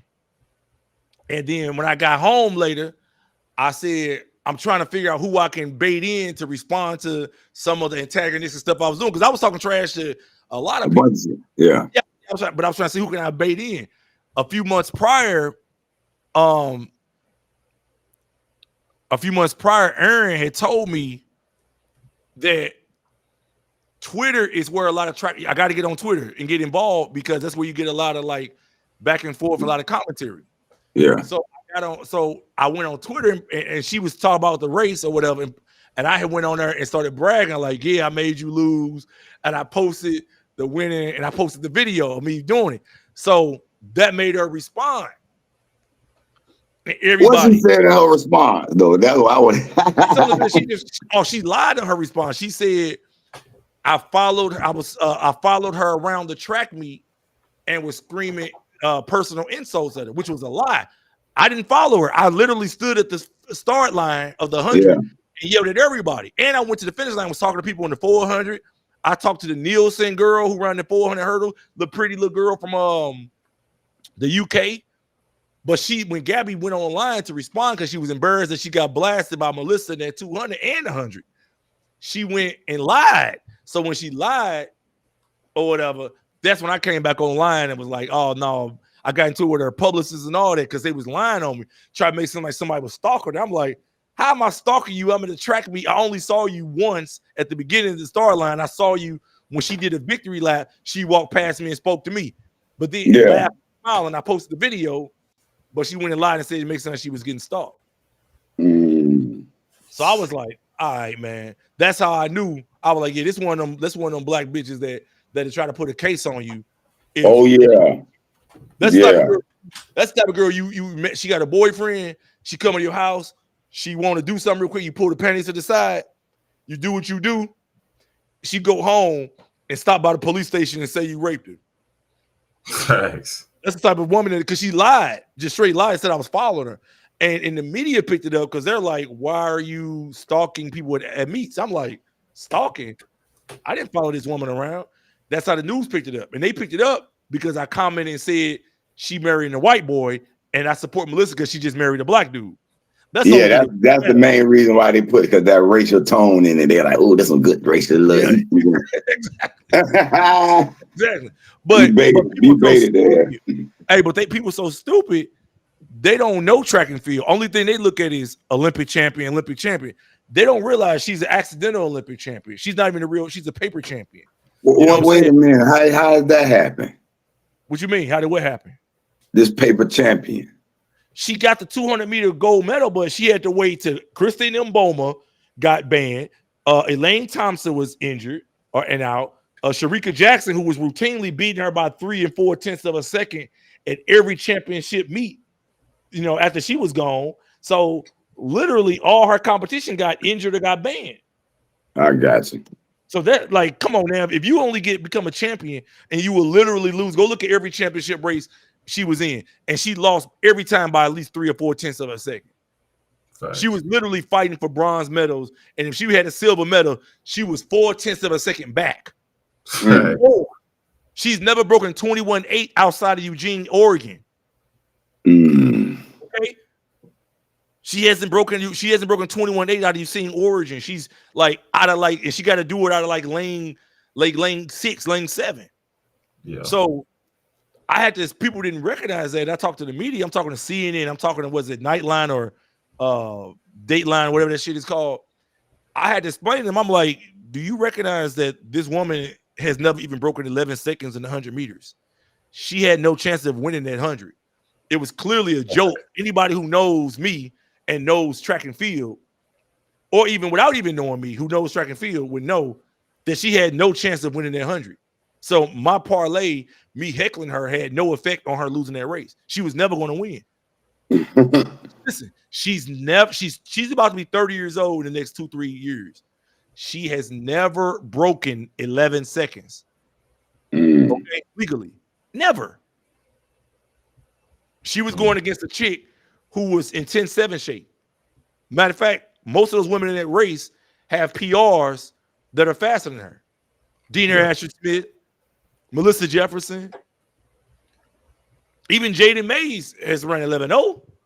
So and what's the other girl? Oh, what's the other girl that was thought? I thought she was gonna take over, but Melissa just took over her. Oh, Julian. Yeah. But she wasn't in that race. Juju wasn't in that race. But the point that I'm making is they made it into a big thing. Like, oh man, you try to use that to win your bet. I was like, I added the sports betting part in there because had I just said something without the sports betting made it actually like more sensational. Hot. It made a hot take. Make it more of a hot take. But anybody who's in the know knows that had nothing to do with it. Her publicist even knew it because I saw what her publicist sent to the media. Publicist like, man, we're not gonna comment on this. He's only doing it for attention. The more y'all talk about him, only you do is give him what he wants. The sports bet had nothing to do with it because he's like this every day with every athlete. This has nothing to do with sports bet. It has to do with me following her. Man, bitch don't give a damn about you. Facts. We ain't trying to follow you around. Facts. I had to let them know that too. I was like, look, man, I'm gonna be honest with you. Yeah, I put 3 babies in my wife. You know what I'm saying? Back to back. My wife is hotter than him. My wife is almost 10 years older than Gabby. I'm just being honest. Especially after my wife post-pregnancy. You crazy? My wife post-pregnancy, a woman got to jump to put her jeans on, got that baby fat on her. You crazy? I'm dog walking this woman. What I want with Gabby Time was a 5'10", 5'11", look like a boy, built like a boy. What I want that for? You know, I had to remind them. I'm like, let y'all know. You feel what I'm saying? So yeah, that's what happened, man. I thought you knew about that. No, I ain't. I've been out of the track world because I be in that little debate community, man. We be them niggas degenerate though. These niggas degenerate though. Debating what? Oh, you know the hot topic now: Indians versus the Pan Africans. Original black people over here wasn't on slave boats, and then they talk about how the history been whitewashed. And some of it is all right, you know, but see, I'm a nigga that's with truth. So whichever narrative y'all pushing, I'm gonna be like, hey, that don't sound right. I don't care what side it is. Cause nobody don't know the truth to that path. Ain't nobody was there. Other than everybody else believing what they read. Right. Your document versus my document type thing. You know what I mean? Exactly. But it get a little physical. Well, we go to talking shit and roasting because they done got beat up on the information.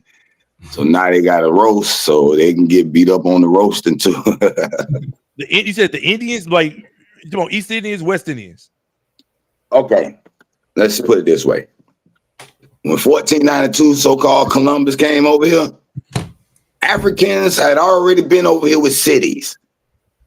Now these Indians that they paint with the feathers and shit, that story got a little bit whitewashed, and so they can give some of that land to their native Indians that he called the $5 Indians. That these white people ain't real Indians. They took this land from black original people and labeled the term Indian, making it mean something else, while relabeling us Negroes, blacks, African Americans, and for example, in their Doctrine of Discovery, it said, hey, these motherfucking natives over here, they were savages, they weren't civilized enough, so we can make them renters.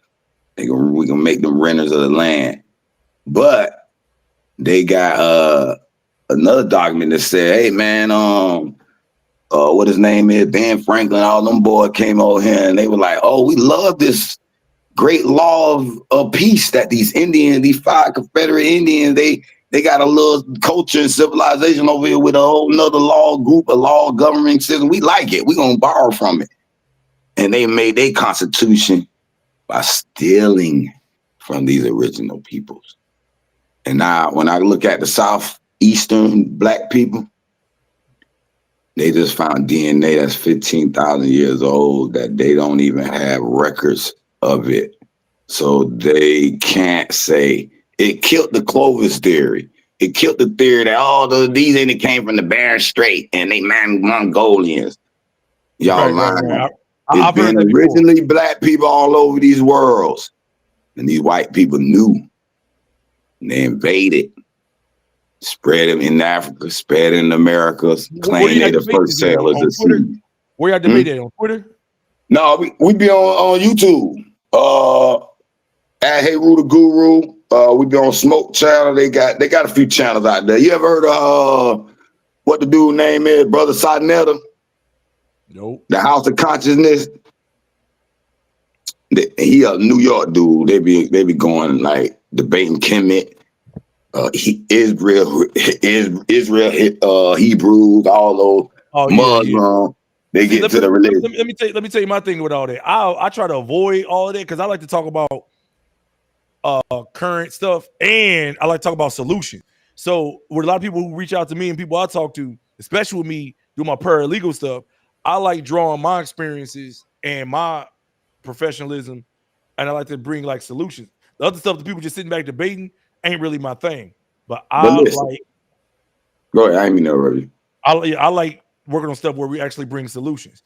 Like we talk about police brutality, like what happened with Sonia Massey in Illinois and all that. Just it's so much stuff that affects us today that I feel like we got in front of us. We be on that too. But let me say that I did an AI debate. I got a thing I want to go do a show called I Beat Up AI. Because you could debate it and find that motherfucker a lie or get deeper to the truth. Well, I went to a whole build on how can I get my Florida land back and reclaim it? Were we duped and were we lied and was it stolen? Do I have legal rights to claim it? And it gave me a full path to do it, like a full legal path, 3 options to do it and say, yeah, they did.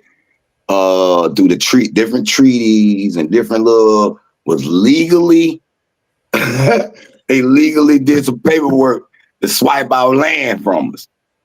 And it's a possibility you could do it. I said, they might want to kill you if you get some momentum, you know what I'm saying, with this shit. But I mean, there's some solutions. It just is a nigga willing to go through it. What city you in down there? I'm in Jacksonville. Oh man, you down there with Julio Fulio though. I just did a video on that mess, that madness them dudes going through down there, man. Did you watch the trial with old girl who just got convicted? I ain't watched the trial, but yeah, it's a bunch of to me, that shit kind of goofy because it wasn't never like that here. We never really had no games, none of that. We weren't really accepted in the rap hip hop till late. You know what I'm saying? But y'all stuff is trash, though. I listen to these young and A's. All them guys' music, Julio, they music is trash. I ain't heard nothing that make you move and groove and think. Just because I think they part of that okay, we could put something on that's going to promote this narrative that we want. Cause I was in Studio One Live. That's one of my names. I used to do promotion, so with underground rap and shit, and all in Hawaii and all that. So it's some underground rappers that feel like, man, they ain't gonna let these real rappers get out. And it's just amazing. Like one of my homeboy, he passed away. He said when Boosie came out, he gave up. He was like, man, they let him slide. Boy, they ain't really gonna let no real niggas get it. And Boosie all right. They accepted Boosie, but there's some niggas that felt like, I don't know, man. So that shit that they letting slide and giving them contracts, that shit be because they on certain narrative that they want to push, like that killing a nigga. Man, that goofy shit. It's a theory that the sheriff in Jacksonville was behind his death. Like they put a hit out on him. On Fulio? Yes. Why? Because he was keeping a lot of BS going? Man, first of all, Jacksonville owned by a church. First Baptist, nigga, you can't do nothing. They own everything. Right? They what they say go. That's why we got a weak ass trash ass downtown. That's why Disney World didn't come here and went to Orlando instead. You know what I'm saying? Them niggas down there is stupid. Them niggas down there are dumber than them niggas in Chicago with the FBG duck thing. They don't realize. Let me tell some of these guys, and I usually talk about this on my paralegal channel. You can't commit no crimes like that no more these days, where you are tracking people down. You got license plate readers. You got a cell phone in your pocket. You got a tracking device in your vehicle, especially if it's a new model. And you done posted the beef all through the social medias. You did all that, so then you can go around bragging afterwards. You guys, you niggas are the dumbest breed of niggas. You guys that's nationwide now. That's how these young niggas is now. I know. And somebody just said, and the Jaguars are trash in Jacksonville. So I know it's nationwide, but just reading that with the young girl that went to trial and lost, she got a manslaughter conviction. So it's like, at what point do you look at the other people who've already crashed and burned their lives and got caught on camera, got caught with GPS tracking, they got your social media stuff? At what point do you look up and be like, you know what, man, let's fall back. Let's fall back. Know, and listen, if I'm beefing, listen, I was thinking about it yesterday. So I was like, if I'm beefing with dudes and I'm bragging about, I'm doing videos at grave sites and bragging on people who is all this, and man, I'm moving all my people and anything I love to the Caribbean. Now, if you want to come get me, you got to come through like Scarface. Them niggas came to go get Scarface. Okay. You gotta go through a whole compound, nigga. You got listen, like I'm serious, because I thought about it, like, if I had this really type of beef, and I'm happy I'm not in the streets like that to the point where I got issues like that, because I would put my money out there and align with a certain group of people, and you'll be beefing and warring with people who want to do this all day. But anything I love that could be touched, we're gonna be over some water and up in a compound where if you want to come get me personally or anything I love, you got to get on that airplane with your whatever, or get aligned with some people down here, which most of them dumb niggas don't have nobody in the Caribbean that they can call up, be like, yo, go handle that. You got to get on the airplane, figure your way out through my area where I am in Puerto Rico, and then come holler at me. But man, niggas dumb, right? I'll tell you that. Yesterday, I can say whatever I want to send at you, but I don't get why these dudes going out like that. No, listen. Yesterday, my homeboy just tell me about his homeboy. I know the nigga too, but not like that. He a good dope boy, got good money, you know, blah, blah, blah. He gets shot at his own birthday party. He got fly, you know, he's stunt though with the money everywhere and this, that, and the other. And I don't know what they be thinking, bro. I don't know what he did, like what kind of beef he had, but he should have known. You got a party with fly, that's where you gonna be at. You a target.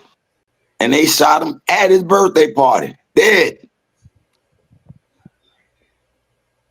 Yesterday. That's part of their lifestyle. That's part of their last night. Yeah. That's part of their lifestyle. So I had to learn the hard way, because I was trying to be, I had a nephew, caught a body, doing all this bragging about it. I had to be like, I had to go hands-off approach. I don't want to save nobody no more. I just try to stay out these niggas' way and let them go to jail and kill each other. That's what I had to learn, because I felt like I was wasting my breath, even with my own nephew trying to say, hey, man, you know, you want to do this, you in jail, you got off on, you only got 8 years on a body, you was able to get it down. You know what I'm saying? You was able to get it down to involuntary manslaughter like it was an accident. It was like, at what point do you look up and be like, man, let me stop? Man, these dudes addicted to death and stupidity. I had to get the hell away from I got that nigga that just called me. He want to do some best, but his dumb ass get charged with aggravated assault because some bitch he fucking across the hall say he pointed a gun at her son. So they had offered him 5 years. And I was like hell no, bro. And he said his attorney, which is a conflict attorney, because the little dude who allegedly got the gun, he a hood rat too. He'll hood him. I guess they had the same public defender, so they had to scratch him and give him a conflict attorney. But he said the attorney was like, nah, we don't want it. So the judge was like, hey, they offered you 5 years. You don't want to counter offer? Not even a time served? And so they were like, nah, they're going to go to trial. I said, man, I don't know. They trying to dump you, bro. So I went online with ChatGPT. You know, I use AI every day. I said, bro, you better file this C4 motion. You better tell your attorney or file it pro se. Because it basically saying The boy saying he ain't seen no gun. His mama trying to say she did. You ain't see it. You're hearsay. No fingerprints on it. You can't tie it to him. You know what I'm saying? There's a bunch of other shit. I said, man, you don't file that shit. He talking about the attorney said if he file a motion, it'll make him look guilty or something. I was like, what? Hey, studio, hold on. Let me add dude in real quick. He's trying to say something. D-Pack Sprints, what's up? D-Pack, can you hear me? Hold on, let me set my little food. I think it's D-Pack. What's up? Can you hear me? What's up? You remember me? Huh? Remember me? No, I don't remember you. Where you from? Remember I was talking to you like 2 months ago? Oh yeah, ain't you like the little kid or something? Yeah, kinda. How old are you? I'm going to high school. Yeah, man, you too young for this conversation, man. I be on some real nigga shit. I can't talk to no kid. But what you want to say? If it's about track and field, I'll talk to you. But I can't talk to you about catching no bodies and all the other stuff that's important. What you want to talk about? Something about track and field you wanted to mention? Yeah. Who do you have like winning in World Indoors next year? I don't know who's gonna show up. If Trayvon Bromell, I think it's gonna be Trayvon Bromell on the men's side, but I don't know what women gonna show up. I like to see Melissa You think Jefferson. Trayvon's running Worlds next year? Say what? You think he's running Worlds next year? Who? Trayvon Bromell. You think he's running Worlds next year? Yeah, why not? It's off year. Ain't nothing to do. Ain't no outdoor world championships. You got the world, that one thing, but it's only a select few people invited to it. So Wait, when was the last time he did a World Indoors? When was the last time he ran like USA Indoors? him? Yeah. A few years ago, but I know he got injured in 23. He got injured in 23. I don't think he did. I think he ran a few races in 24, maybe. But I don't know. It's been a few years. But he does indoors. Yeah. You think, Aaron, do you think you'll beat Tyreek in a 100-meter race? Who, me? Yeah. Yeah. What? Yeah, Aaron's on that Brooklyn bullshit. Aaron can't beat Tyreek. Tyreek can easily go 10-1. Aaron, if Aaron go 10-1, his hamstring gonna be tore off at the 30-meter line. It's over. What the fuck? Yeah, weren't you supposed to like race Tyreek in like last chance sprint series? I checked your profile and said like DNS next to. Yeah, I was. Yeah. I didn't know he was. I didn't know he was gonna be there. What? I didn't find. I was already in Eugene when they posted like the star list on Twitter. People just started tagging me on Twitter. They was like, "Oh, you're supposed to race Tyreek Hill." But I already I feel like went you want to to Nashville. duck him, to be honest. What you say? Sprints? What you say? No, but like, are you sure you didn't know? D-duck. How would I know? There was no announcement about it. Okay, so you didn't pull up. You got to think about it.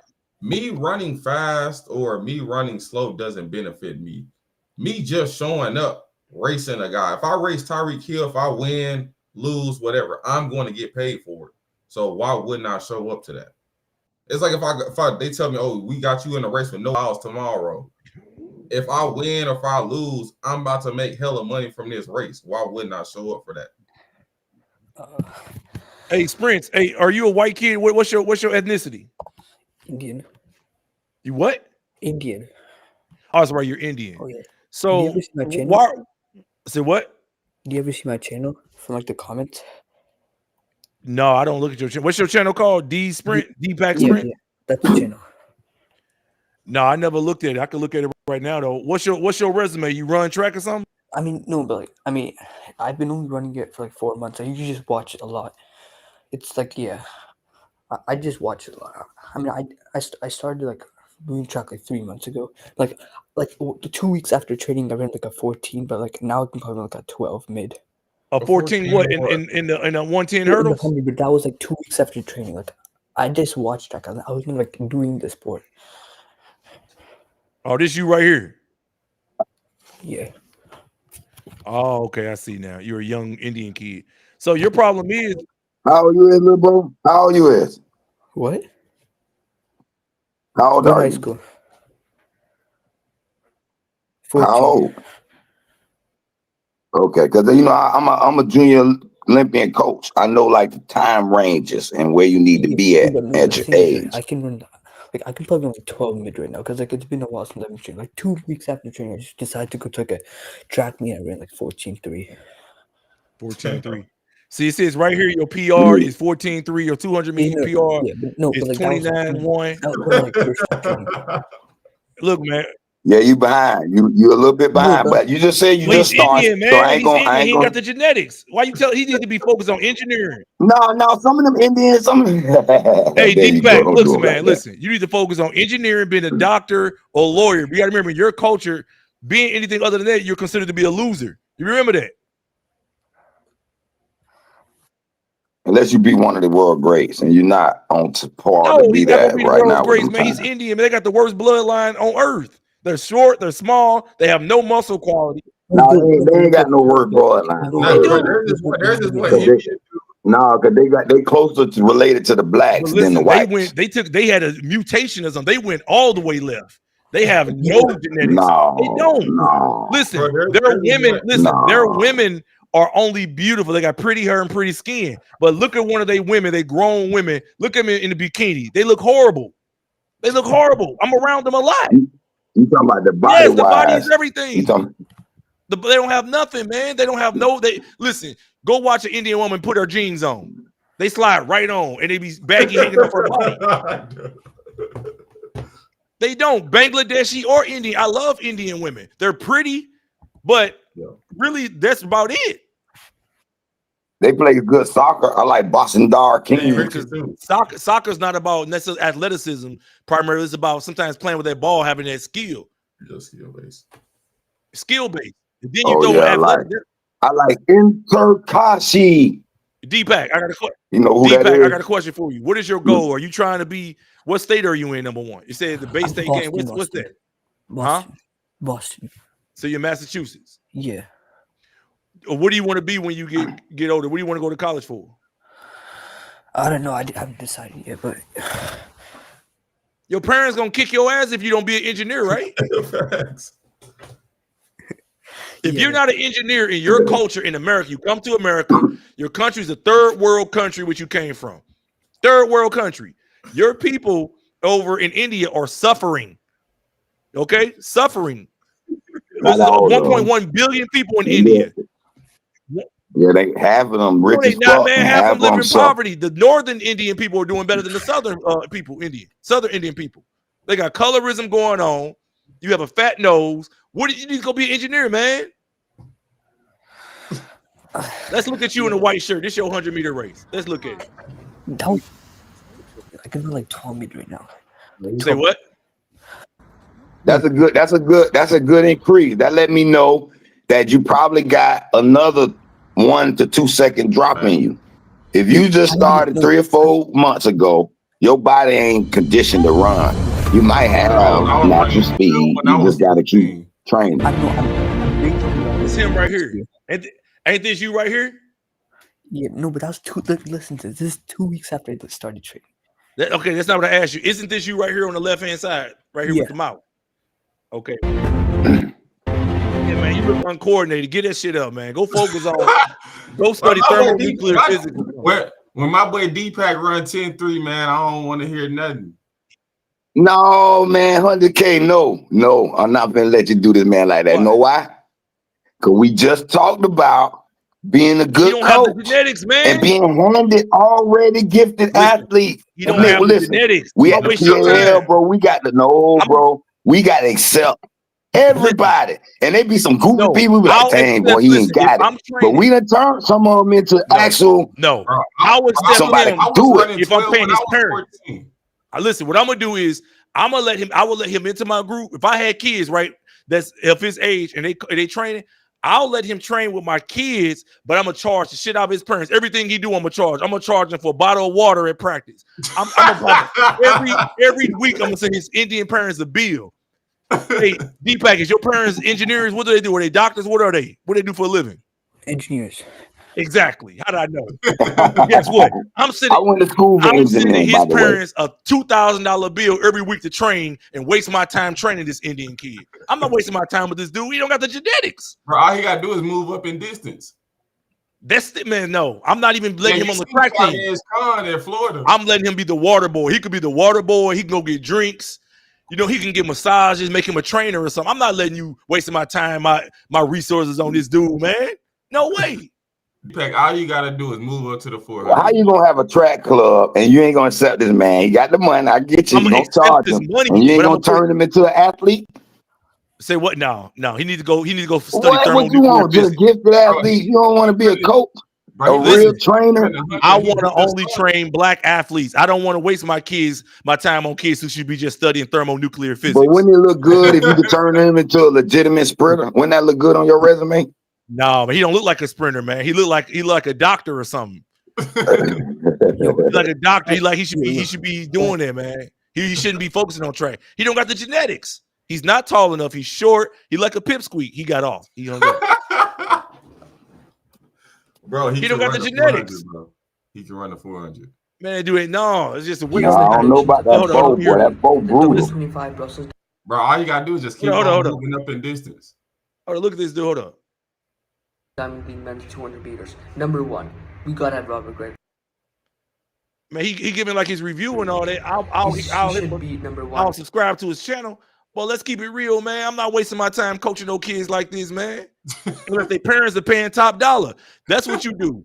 You can't get, like, if you're not in middle class areas with a bunch of black kids or areas with a bunch of talent, and the kids don't go up and do football for the most part, you got to supplement your numbers as a coach with a bunch of goofy white kids, Indian kids, and everybody else. And Mexican and Hispanic kids. Olympic champion, man. I'm not wasting my time training kids with inferior genetics. I'm not. Why waste my time? I want all kids from the hood. Yeah. I want all kids from the hood who daddy in the feds and who mama cracked out. And so I can give them the opportunity to change their life and have them running 10-3 at 14, 15 years old. Okay, I get you. I want the young kid who daddy in the feds or in a state penitentiary and got 2-3 bodies and ain't coming home to 2070. Now you know what you sounding like. You sound like the Chinese Shaolin master. Don't show our skills into the whole world. We're gonna keep it in the house. Yeah, keep it in the house, because you use these kids and their parents for their mamas and daddy's money. You have them pay for the other kids that you don't want to have to spend their money and inconvenience, because you don't want to run them off and have them have to go to football. Think about all the great dudes who just athletes and playing football, but you know they can run too. And you can easily put them on the track and they can go 10-5, 10-6. No, we had a situation like that. 15-year-old dude, he hurt his back playing football, and he had to sit out and couldn't go to he tried to make it back, but that foe, you can't just pop back off an injury and then you finna qualify to the Junior Olympics in the 400. Right. And so with that being said, that's why you let a guy like Deepak sprint. He got out good too. I said, "Oh boy, he might could do it, man." He got around that 75 to go, man. His hip locked up on him. Exactly. I said, he tried, bro. I do it. But you know how to handle that though, Studio? What? You go allow a guy like Deepak. You let his mama is, probably our age. You let her bring him to practice or whatever, because his daddy at work, an engineer. You start dating his mama. You make her pay. You say, well, Deepak, he needs this equipment. He needs this. He needs some new spikes. He needs some new blocks. And you have her pay for the whole training group blocks. You have her bring drinks and shit for the whole training group. That's how you do that. Make her the team mom. Yeah, make her the team mom. That's what you do. You get them guts. Yeah, you do that. You getting them guts. You be like, yeah, baby, I'm gonna do all. You promising the world. So guess what? When he do finish high school and he's studying engineering like both his parents, guess what we gonna do now?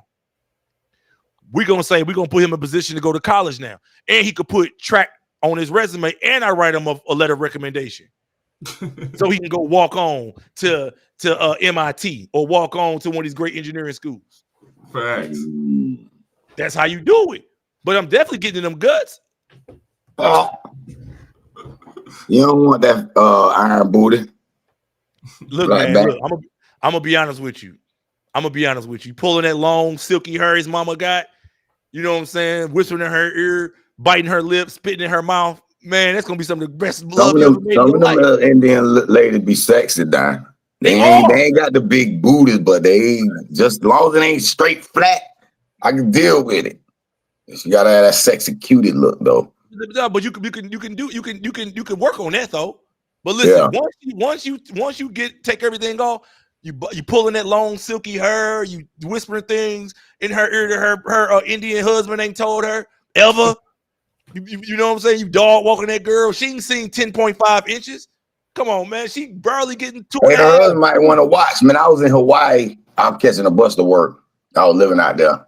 And this Filipino lady, she was cute. I used to see her all the time. But one day she slipped me her number. So I was like, okay, let's go. So I called her. She told me her husband want to see me pipe her. I said, ooh, I don't know if I'm with that.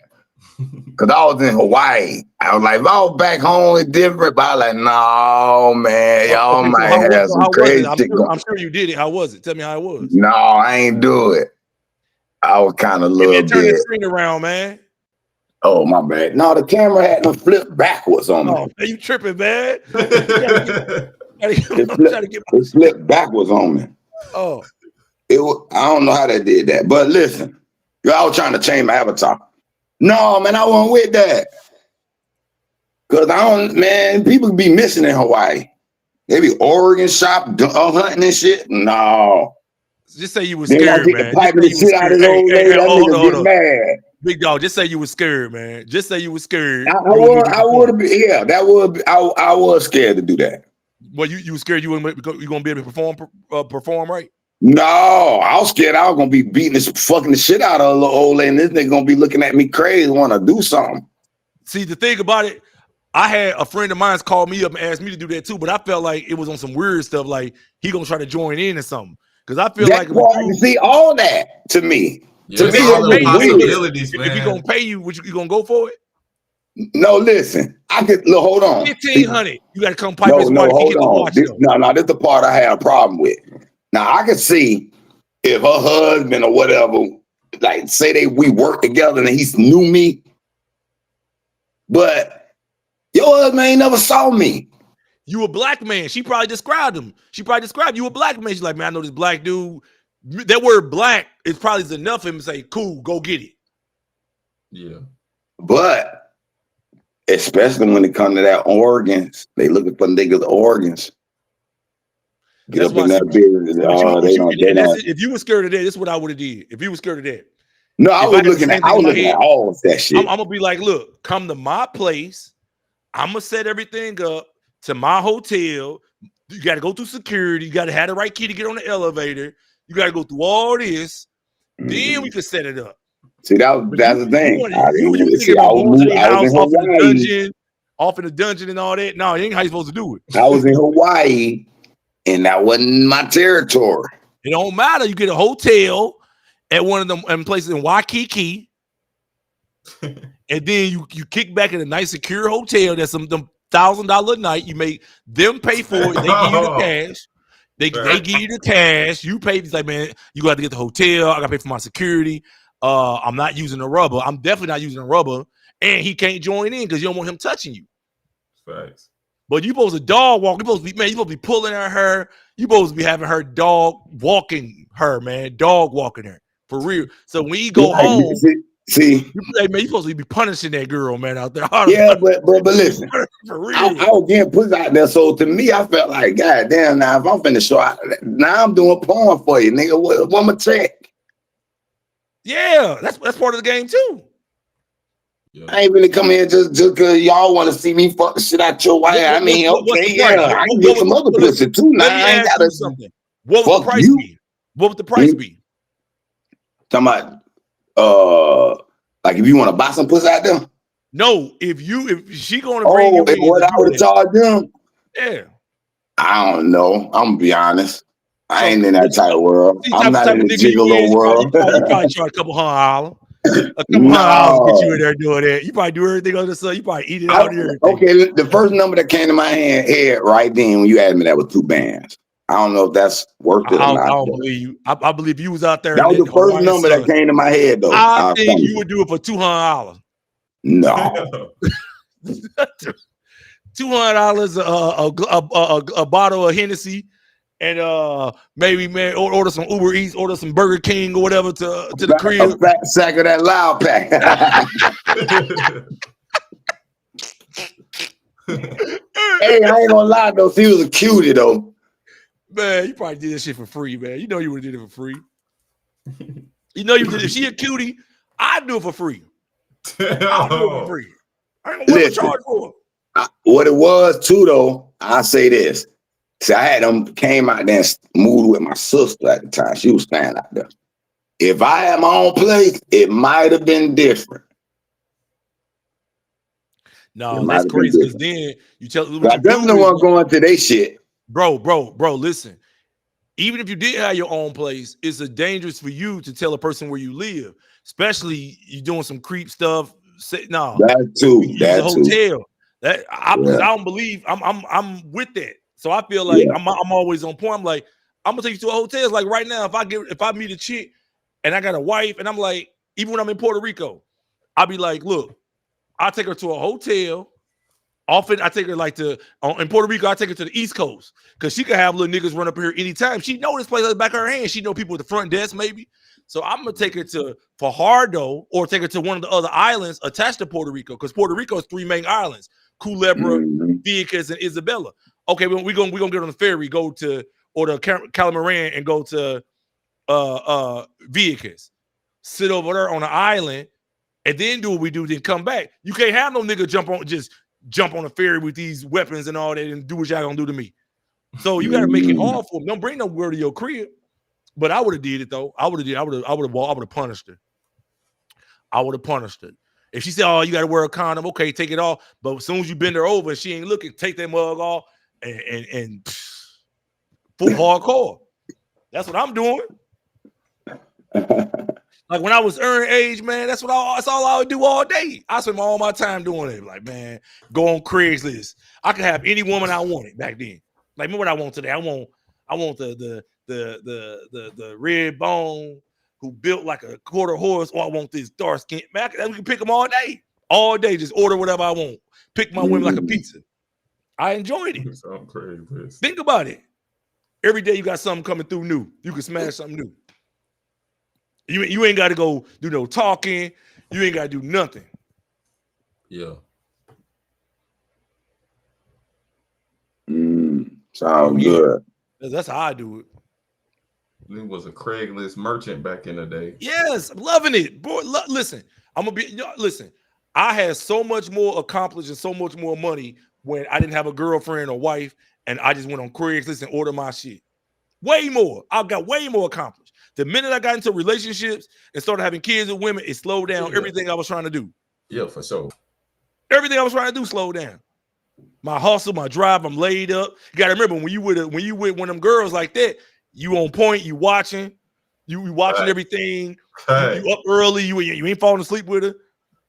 When you got a wife, guess what? When I'm with my wife, nigga, we sleep until noon. You in bed all day, kicked up, chilling. I got 3 kids. 3, 2, and a newborn. Guess what time we getting up? When the kids wait, we get up at noon. When the kid, okay, we up now. We gonna eat breakfast, yeah, baby. We gonna eat breakfast. 11 a.m. Yeah, get up at 11. You can't get no money, nigga. You just getting up at noon. Only niggas that get up at noon and get money are dope or niggas selling dope. And that's if you selling that type of dope. Facts. Yeah, because you be up late night get up early. Huh? That's because you selling dope. You probably up all night doing the shit. That's what I'm saying. Whatever, but some niggas gotta get up early, catch mugs before they go to work and all that, selling dope. But what I'm saying is a nigga in real world, for the most part, with a real job, for the most part, you can't get up at 11 o'clock and expect to accomplish anything. Facts.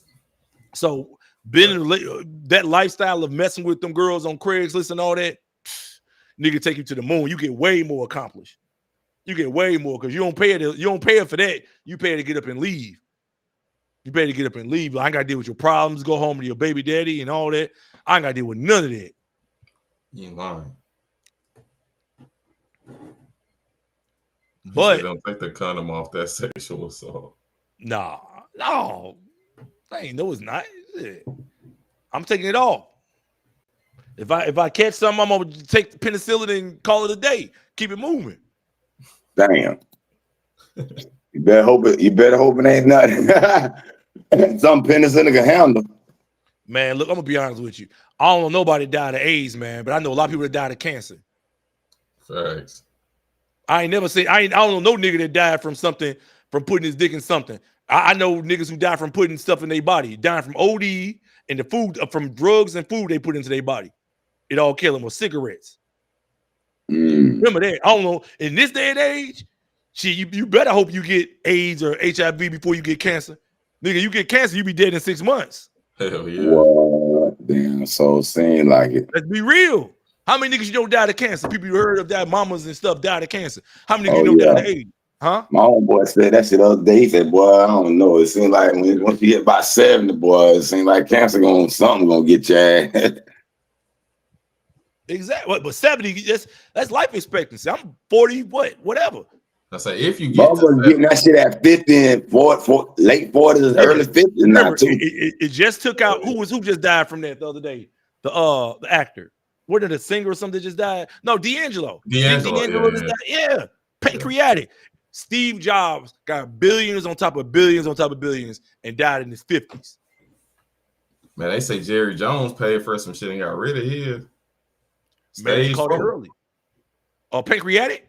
Nah, it was some other type of cancer. That's pancreatic, but it's not pancreatic. Pancreatic has like a very high mortality rate. Yeah, that's like the deadliest one, I think. One of them because I don't know. They always catch it later, whatever it is, but man, it's because them niggas ain't eating apple seeds and eating grass, boy, with that vitamin B17 that has the natural defenses that kills the cancer cells. That's natural. They gonna go over. I don't believe that shit. Ananda Lewis did that same bullshit, and look where she is.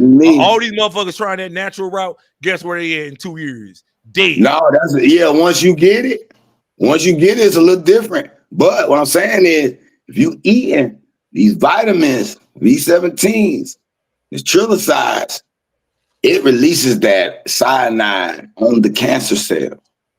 Yeah, I got some documentation on that though.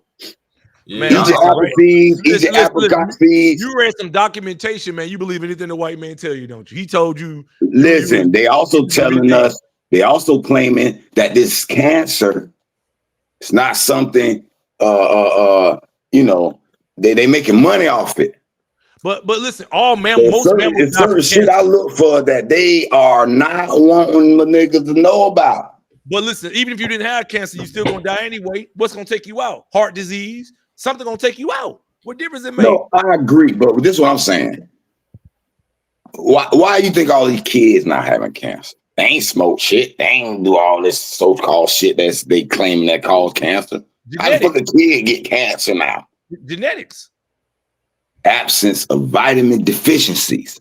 Yeah, it's a lot of shit like food wise that give a lot of people like a lot of stuff. But yeah, like that should be crazy out here. But I learned about B17 when I was like in middle school. Like one of my teachers at my school, he had got cancer, ended up beating it, and he was talking about it. But yeah, it's a lot of the food in America is going to kill a lot of people. Like, yeah, but listen, even before we start eating all this processed food, do you know what the average life expectancy was? Even in the 1800s, even it was shorter than now. Exactly. So I take that. They had a rough life, 20, 30 years of life expectancy, but catch something. That's because they had a rough life. But listen, even now, life is rough. If you still look at what's put into your body. Listen, this is my point is though. Yeah, we all gonna die. We can't control that. But I want to be healthy while I'm living. I don't want to die all fucked up and then be all, you know what I'm saying? You know how painful that shit is to die of cancer. Then don't die of cancer. Go let one of these little YNs run up on you with one of these switches and all that. Like that. You ain't worried about cancer then. You in Jacksonville, nigga. Oh. Hey, I'll be like Cleon, nigga. I want to die a warrior. Yeah. But you go die from something, man. That's true. Die from something. That's so true. I look at it like it's just one of those things, man. I just think about legacy. That's why I tell y'all, I'll be like, if I had my choice, certain things I can't say what I really feel on YouTube because they're gonna, catch up with me. But if I had my way, it definitely wouldn't be from that. It definitely would be from there. But having kids slow you down, it make you want to stay here a little longer. Hell yeah. Just a little. Damn, I didn't realize that. Yeah, it make you want to stay a little bit longer. Yeah. God damn. What you didn't realize? No, I was looking at this dude, the dude that won the 400 this year at Worlds. He won in 2004. Just looking at his name on her as far as the top people of all time in the 400. It's kind of crazy because he everybody on here from the 60s and 90s and 70s, and this nigga born in 2004, man. It's just crazy. Yeah. He just turned 21 or so. Yeah, in February. He did in February. Yeah, this year. Which it ain't unusual because I remember Steve Lewis won when he was 19. Go look at 1988, Steve Lewis. Yeah, this is the next generation. He beat Butch Reynolds. But you know what's funny? He did that right when he turned 19, about 3-4 months, 5 months after he turned 19. He never ran a PR again. At 19. And it was in 1988. So, like, literally, that was in September of 88. Literally, they started out of competition drug testing right after that. And he never once again ran sub 44. Yeah. As a matter of fact, he never even ran under 44.5. Damn. Until 1992, till the Olympic year came around again.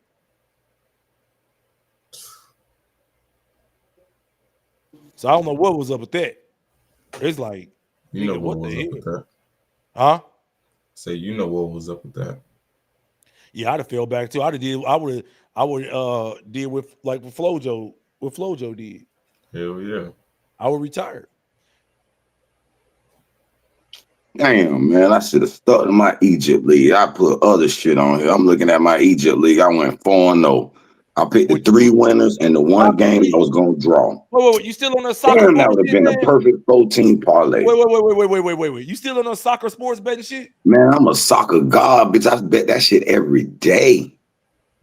What's your resume so far this month? I go to studio1live.com/picks. I put my picks up.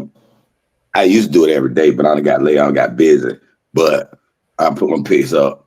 I give out the free picks.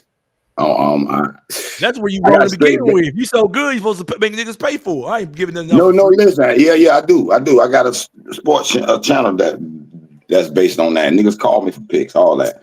And they named me that shit in my illegal before it became legal, brother. We used to go to that little parlay house. But now that shit unlegalized.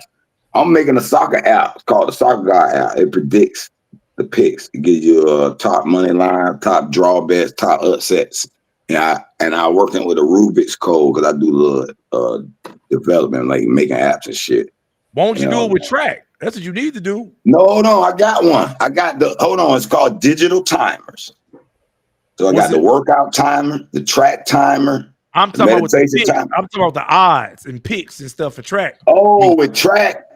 Because I don't know how I have to get with you to get the Rubik code written in a way where I can translate how you pick your picks into a computer code, maybe a Java, Python, whatever it's going to. Well, the thing is, I don't know none of that. All I do is look at the odds once they put out.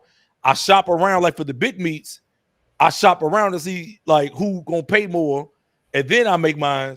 I know there's some. See, that's why. Well, that's something different. See, this here with my soccer, I got a certain little knowledge on this shit where it's just I've been watching this shit for 7 years, and I'm gonna develop. Who's gonna win today? Kansas City versus the San Diego Wave. Hold on, let me look at that game. Hold on. Right now it's 1-1. Oh, they playing now?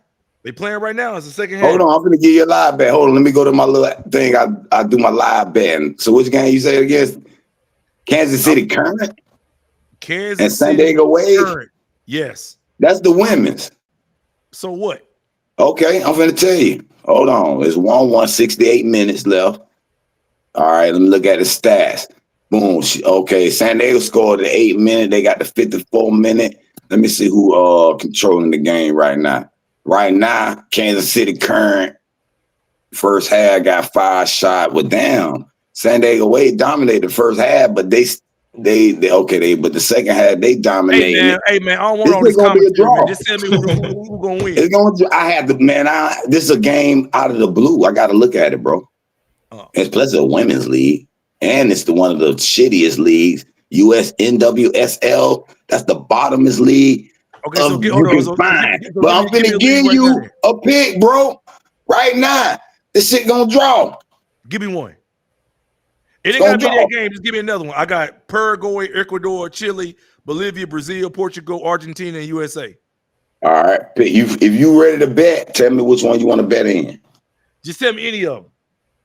All right. I'm gonna go to Brazil Series A. Give me a 3-team parlay. Listen, give me a 3-team parlay that you know that's gonna hit, and I want the odds to pay plus 25,000. You want the odds to be plus 25,000? Yes. It might not be available depending on what's going on right now. Well, give me some inter-game stuff that's already going on. Some instant picks. They're like who gonna score the next goal and all that for the game. No, you want some big money shit, right? That's what you're trying to tell me? No, I want some big odds. Ain't gotta be big money. Big money shit. All right, hold on. Let me look through the nice games. Cause I'm gonna give you a 14 draw. Add a football game in there too. With the Jacksonville Jaguars. Jacksonville Jaguars playing right now. The LA. No. Don't put shit with my soccer picks. Why you call me, man? I call the boy you hit, then I put this on it. Idiot. I'm gonna give you a 14 parlay. I want you to pick all draw. Gonna pay 10. Let's say you put 10 on it, pay about 1,500. You put 100 on it, pay about 15 bands. Wait. Put 10,000, 1,500? No, I say you're gonna put $10 on these 14s that'll pay you 1,500. If you put 100 on it, pay you 15 bands. Oh shit, let's roll with it.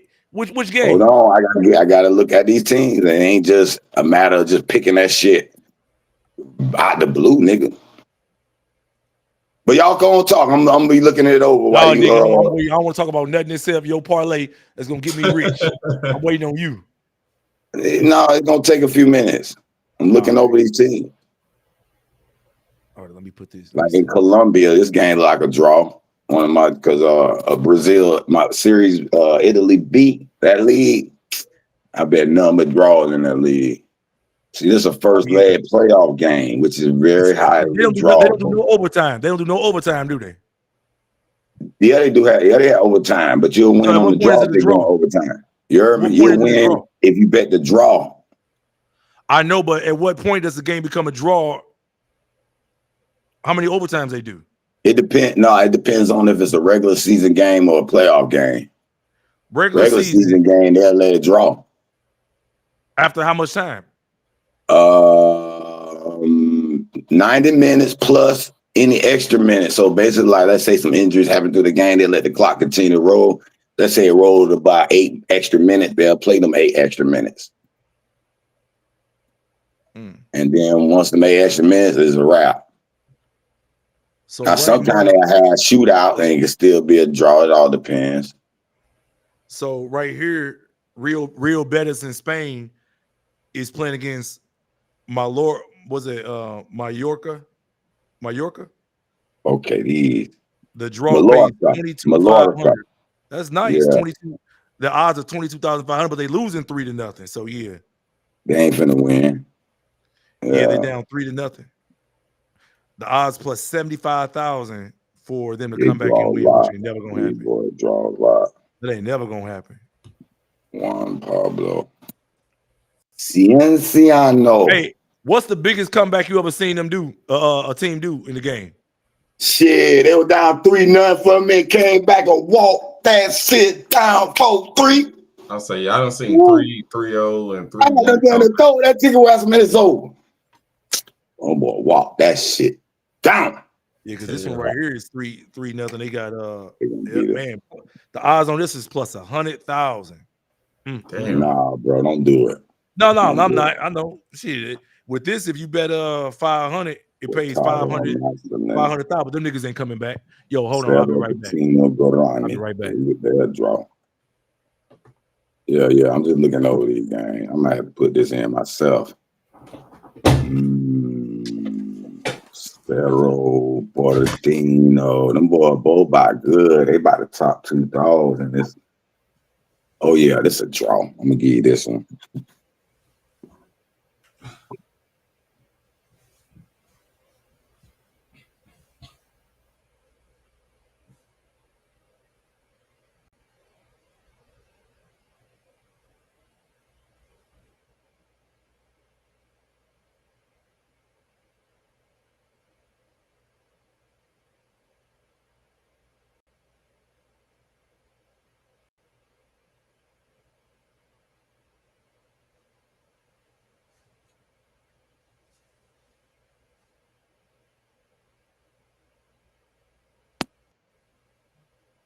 Guarani and Cerro, Portino, and Paraguay. I better write this shit down. Y'all still there?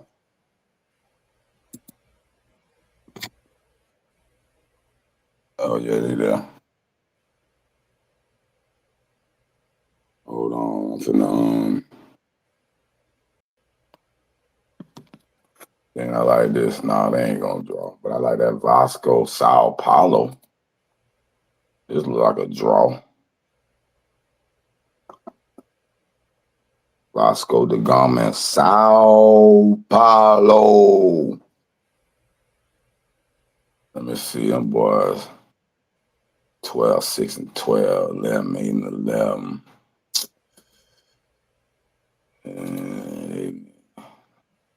And they draw one time, though.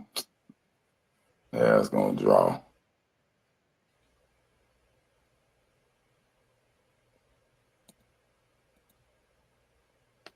Then we got Penarol. Man, I know these boys probably going to draw.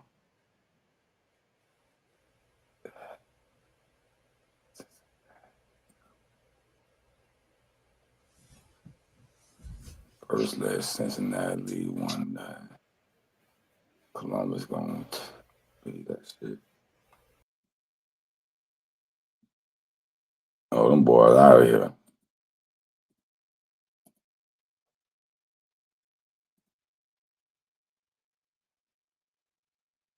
Orange County. Pachuca. I like them.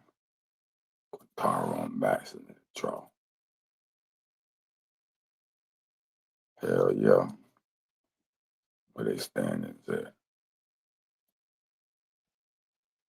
Guadalajara. Hell yeah.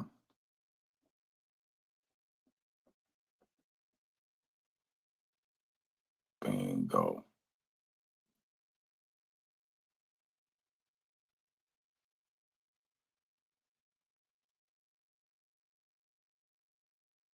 All right, boy, I got you 3. I'm looking for that 4th one.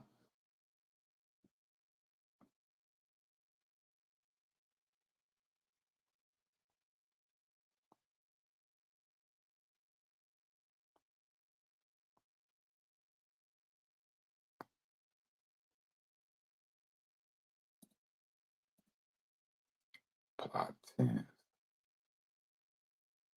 This might draw Guatemala.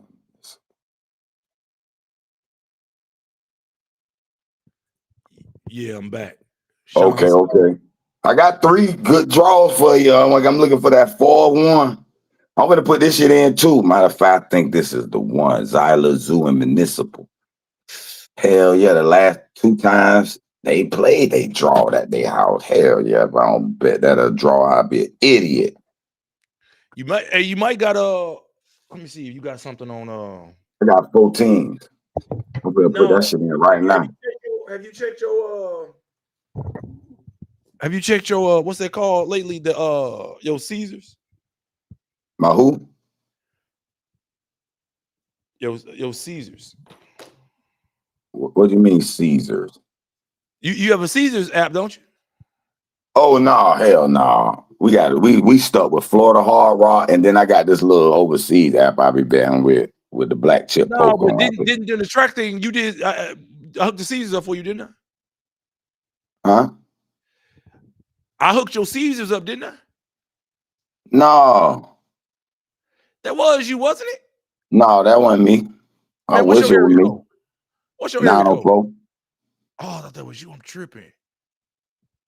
I wish it was. Shit. Oh, my Caesars. I don't got a Caesars account. Do they make you be in that certain state to get an account? You ain't. It's ways you can do it. You got a DraftKings? I got a DraftKings.